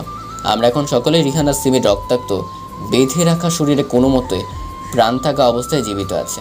দুজনেরই 2 চোখ তুলে ফেলা হয়েছে। কাজটা রাইফাই করেছে নিজের হাতে, আর বাকি সাঙ্গপাঙ্গরা ওদের হাত এবং পায়ের সবগুলো আঙ্গুল ধীরে ধীরে প্লাস দিয়ে তুলে নিয়েছে। আমি নিজেও ছুরি দিয়ে ওদের শরীরের নানান জায়গায় মনের মতো করে কেটেছি। ওদের অনেক অনেক রক্ত জড়িয়েছি মাত্র। ওদের কষ্টে আনন্দ খুঁজে পেয়েছি। আমি ছোটবেলা থেকে নৃশংসতাকে ভয় পাই, ঘৃণা করি, কিন্তু আজ ওদের এমন অবস্থা দেখে আমার মোটেই খারাপ লাগছে না, বরং এক অন্য ধরনের পৈশাচিক তৃপ্তিময় আনন্দের অনুভূতি শরীর ও মনের মধ্য দিয়ে বয়ে যাচ্ছে। সবশেষে সিমির গায়ে রাইফা এবং রিহানের গায়ে আমি ধীরে ধীরে কেরোসিন ঢালতে থাকি। ওরা দেখতে না পেলেও বুঝতে পারে যে কী হতে যাচ্ছে ওদের সাথে। ওরা কথা বলার মতো অবস্থায়ও নেই, তবু অস্ফুট গোঙানির স্বরে বোঝাতে চায় যেন আমরা ওদের প্রাণটা অন্তত ভিক্ষা দিই। আমি আর রাইফা ওদের এই কাকতি মিনতিতে মুচকি হেসে হাতের বোতলে শেষ কেরোসিনটুকু ঢেলে দিই ওদের গায়ে। ওরা কেরোসিনে ভিজে একেবারে গোসল হয়ে গিয়েছে। তারপর সকলে একটা নিরাপদ দূরত্বে দাঁড়াই। আমি পকেট থেকে 2 টাকা দামের ম্যাচের প্যাকেট বের করি। এই 2টো কিট আমার ভাই আর ভাবির খুনিদের মৃত্যু একদম নগণ্য, এবং সবচেয়ে সস্তা 2 টাকা দামের ম্যাচের একটা কাঠি দিয়ে হবে একটু পরে। কতটা মূল্যহীন তারা! এদের মতো সকলেই এমনই মূল্যহীন আর পরিত্যাজ্য। ম্যাচের কাঠিতে আগুন ধরালাম। ওরা দুজন চিৎকার করার ব্যর্থ চেষ্টা করে বারবার প্রাণ ভিক্ষা যাচ্ছে। রাইফা আমার পাশে এসে আমার বাম হাত জড়িয়ে ধরল। আমার ডান হাতে আগুনে জ্বলন্ত ম্যাচকাঠি। আমি ছুঁড়ে মারলাম আগুনে জ্বলতে থাকা ম্যাচকাঠিটা ওদের কেরোসিনে ভিজে থাকা শরীরের দিকে। মুহূর্তেই দাউ দাউ করে আগুন জ্বলে উঠল আমাদের চোখের সামনে। ওরা গগন বিদারী চিৎকার দিচ্ছে থেমে থেমে। আগুনে জ্বলে পুড়ে খাঁক হয়ে যাচ্ছে ওদের দেহ। এভাবে দেখতে দেখতে ওদের পাপিষ্ট প্রাণ পাখিটাও ওদের অভিশপ্ত নষ্ট অপবিত্র শরীর ছেড়ে উড়াল দিল। একদম মাটির সাথে মিশে ছাই হয়ে গেল ওদের দেহ দুটো আমাদের চোখের সামনে। একদম ওদের জীবিত থাকা থেকে শুরু করে ছাই হয়ে যাওয়া পর্যন্ত দৃশ্যটুকু আমরা সকলেই সেখানে উপস্থিত থেকে নিজের চোখের আঁশ মিটিয়ে দেখলাম। নিজের প্রাণপ্রিয় ভাই আর ভাবির খুনিদের নিজ হাতে শাস্তি দিয়েছি, নির্মম এবং নৃশংস মৃত্যু উপহার দিয়েছি তাদের। এর চেয়ে বেশি আনন্দের কিচ্ছু হতে পারে না। আমি নিশ্চিত ভাই আর ভাবির আত্মাও এবার শান্তি পাবে কবরে। ওদের ছাই একটা পলিথিনে নিয়ে পাশের নর্দমায় ড্রেনগুলোতে একটু একটু করে ফেলে ওদের চিহ্ন দুনিয়া থেকে একেবারেই মুছে দিলাম। মনে হচ্ছে গতকাল পর যেন কোনো একটা বড় বোঝা নেমে গেল আমাদের উপর থেকে, যেন একটা নতুন দিনের সূচনা হতে যাচ্ছে সামনে। সকলকে ধন্যবাদ জানালাম, বিশেষ করে জুনায়েদকে। ও না থাকলে এত কিছু কোনোভাবেই সম্ভব হতো না। বাকি দুজন সহযোগীদেরও আন্তরিকভাবে ধন্যবাদ জানালাম। সাথে জুনায়েদ আগেভাগেই নীলার সাথে ওর বিয়ের অগ্রিম দাওয়াত দিল আমাকে আর রাইফাকে, যদিও পরে আমাদের বাসায় এসেই দাওয়াত দিবে। সব কাজ করতে করতে বিকেল হয়ে গেল। আমি আর রাইফা বাসার উদ্দেশ্যে রওনা দিলাম। মাঝ রাস্তায় এসে রাইফা বলল যে ও নাকি একটু শপিং মলে যাবে একা একা। আমি বললাম, একা কেন যাবে, আমিও আসি তোমার সঙ্গে। জি না মহাশয়, এখন না। এখন আপনি সোজা বাসায় যাবেন। আজকের রাতে আপনাকে আপনার সকল প্রশ্নের উত্তর দেব আমি। সাথে একটা সুখবর আছে আপনার জন্য। কি সুখবর? সেটা রাতেই জানতে পারবেন। যান এবার। ও জোড়াজুড়িতে আমি একাই বাসায় চলে আসি। তবে আজ আমি খুশি, অনেক খুশি। আজ সত্যি সত্যি খুশি হবার দিন আমাদের সকলেরই। রাতে খাওয়ার পর আমি ছাদ থেকে ঘুরে আসলাম। আজ পূর্ণিমার রাত। চাঁদটাকে আজ অন্যান্য দিনের চাইতে বেশি বড় আর উজ্জ্বল মনে হচ্ছে। হয়তো মনের প্রশান্তির কারণে সব কিছুই স্নিগ্ধ লাগছে আমার কাছে। সাথে রয়েছে বর্ষা মৌসুমের ফুরফুরে বাতাস। এই এমন একটা অনুভূতি যা কোনোদিনও বলে প্রকাশ করা সম্ভব নয়। রুমে ঢোকার পর দেখি যে রুমটা একটু অন্যরকমভাবে সাজানো, সাথে ভেসে আসছে সুন্দর সুবাস। বারান্দায় গিয়ে দেখি রাইফা দাঁড়িয়ে বাইরের দিকে তাকিয়ে আছে। যথেষ্ট সেজেছে আছে, এজন্যই তখন মার্কেটে গিয়েছিল সে। এখন বুঝতে পারছি নিশ্চয়ই আজকের সাফল্য উদযাপনের এক ছোটোখাটো ব্যবস্থা এটা। আমার এতে খুব ভালো লাগছে। আমি ওকে গিয়ে আচমকা পেছন থেকে জড়িয়ে ধরলাম। ও কেঁপে উঠল। বুঝতে পেরেছে যে এটা আমি। আমার যে আজ কি হলো জানি না। নিজের বউকে আজ মন প্রাণ উজাড় করে ভালোবাসতে ইচ্ছে করছে। ওর ঘাড়ে নাক ডুবিয়ে দিলাম। ও আর সহ্য করতে না পেরে আমার বুকে মুখ লুকালো। আমি জিজ্ঞেস করলাম, পিস্তল করতে গেলে? তোমার শ্বশুরমশাই একজন পুলিশ কমিশনার, ভুলে যাবেন না যেন। আমার কাছে লাইসেন্স না থাকলেও আমি যে কোনো সময় এটা পেতে পারি। আমার খোঁজ পেয়েছিলে কিভাবে? এই কাজে কিছুটা রিস্ক ছিল বিধায় তোমাকে নিতে চাইনি আমি। কিভাবে জানতে যে আমি কোথায়? তোমার ফোনের লোকেশন আমি অন করে রেখেছিলাম। আমি জানতাম তুমি আজ সিমিকে ধরবেই, কিন্তু সাথে এই যে রিয়ান নামের লোকটাও যে খুনি হবে এটা জানতাম না। তবে ভালোই হয়েছে, দুদুকের নিধন হলো। আমি জিজ্ঞাসু দৃষ্টিতে তাকিয়ে আছি ওর দিকে। আমার চোখের ভাষা বুঝতে পেরেও বলতে লাগলো, সব কিছু একদম শুরু থেকে বলছি তোমায়। এটা শুধুমাত্র আমার ভাইয়ের খুনের বিষয় নয়, আমার জানের বান্ধবী, আমার বেস্ট ফ্রেন্ড, বলতে গেলে আমার বোনেরও খুনের বিষয়। তাই আমি একদম শুরু থেকেই সিরিয়াস ছিলাম, কিন্তু তোমাকে একদমই বুঝতে দেইনি। তুমি আমাকে ভুল বুঝছিলে, ভেবেছিলে যে আমি তোমার ভাইকে খুন করেছি। তা না হয় ভাবলে, কিন্তু নিজেকে নির্দোষ প্রমাণ করার পরও আমাকে তুমি সম্পূর্ণভাবে বিশ্বাস করতে পারোনি। আমাকে নিজে থেকেই তোমার কাজে সামিল করোনি। তাই তোমার উপর কিছুটা অভিমান জন্মেছিল আমার। আমিও তোমার আড়ালে কাজ করে গিয়েছি, কিন্তু আমরা একসাথে শুরু থেকে কাজ না করলেও আমার জায়গা থেকে কিন্তু আমি সর্বোচ্চ সাহায্য করেছি তোমাকে। ফলে আমাদের তদন্তের কোনো ক্ষতি বা দেরি হয়নি এর জন্য।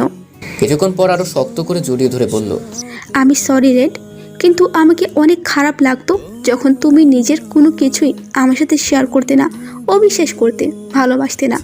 জানো, তুমি যদি আমাকে ভালোবেসে বুকে টেনে নিয়ে একটা বার জিজ্ঞেস করতে, আমি হর হর করে সব কিছুই বলে দিতাম। কিন্তু তুমি তোমার ইগো নিয়েই রইলে, আমাকে কাছে টানলে না। তাই আমিও একটু অভিমান করি, ঠিক করি। আমিও নিজে থেকেই কিছু বলবো না যতদিন না কেসটা সলভ হয়। প্লিজ আমাকে মাফ করে দাও। আমার অভিমান করাটা একদমই উচিত হয়নি।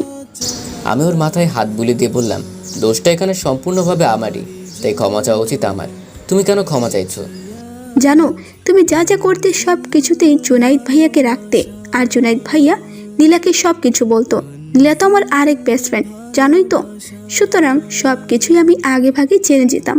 আর তাছাড়া জুনাইদ ভাইয়ের বড় ভাই আরমান ভাইয়ের বউ ঋতু আপু হচ্ছেন আমার পরিচিত এক বড় আপু।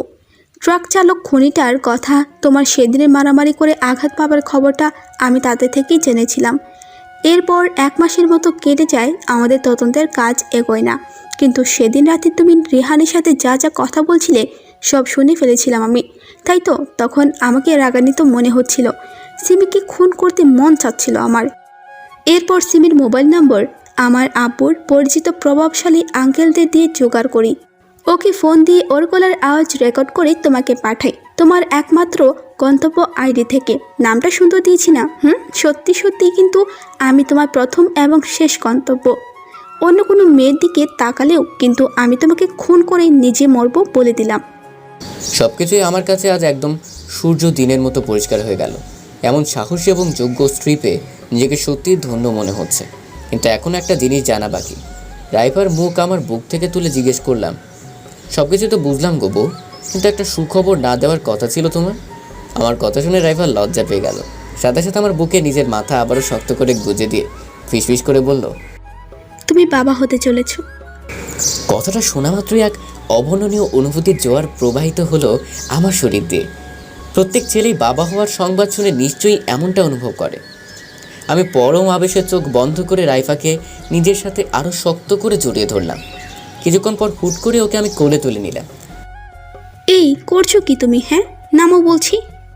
আমি আমার বউকে আদর করছি, তুমি না করাকে? হ্যাঁ, ইস, বউর জন্য দেখি দরদ উতলে উঠছে। আজ এই সুখবরটা না দিলে আমাকে পাত্তাই দিতে না তুমি। তাই না বলে ওকে ধীরে বিছানায় এনে শুয়ে দিলাম। আমি ওর পাতলা ঠোঁটে চুমু খেলাম। ও আমাকে শক্ত করে জড়িয়ে ধরলো। এরপর ওর সারা শরীরে আমার লাভ বাইটগুলো সঁপে দিতে লাগলাম। ও পরম আবশ্যে ধীরে ধীরে আমার ভালোবাসার পরশগুলো অনুভব করতে লাগলো। আজ আমি অনুভব করতে পারছি যে আমার সত্যি ওর প্রতি ফিলিংস হচ্ছে। আমি ওকে ভালোবাসি। ওকে ভালো তো বেসেছিলাম বহু আগেই, আজ এটা সম্পূর্ণটা দিয়েই উপলব্ধি করতে পারছি। ধীরে ধীরে আমরা একে অপরের মাঝে হারিয়ে যেতে লাগলাম। এতদিন ধরে যে সম্পর্কটাকে মানসিক চাপের দরুনি হয়তো মনে হতো শরীরের টান, সেটাকে আজ মনে হচ্ছে ভালোবাসার শ্রেষ্ঠতম বহিঃপ্রকাশ। একে অপরের মাঝে হারিয়ে গিয়ে পূর্ণতা পেতে লাগলাম। আমরা ডুব দিলাম ভালোবাসার গভীরতম সাগরে।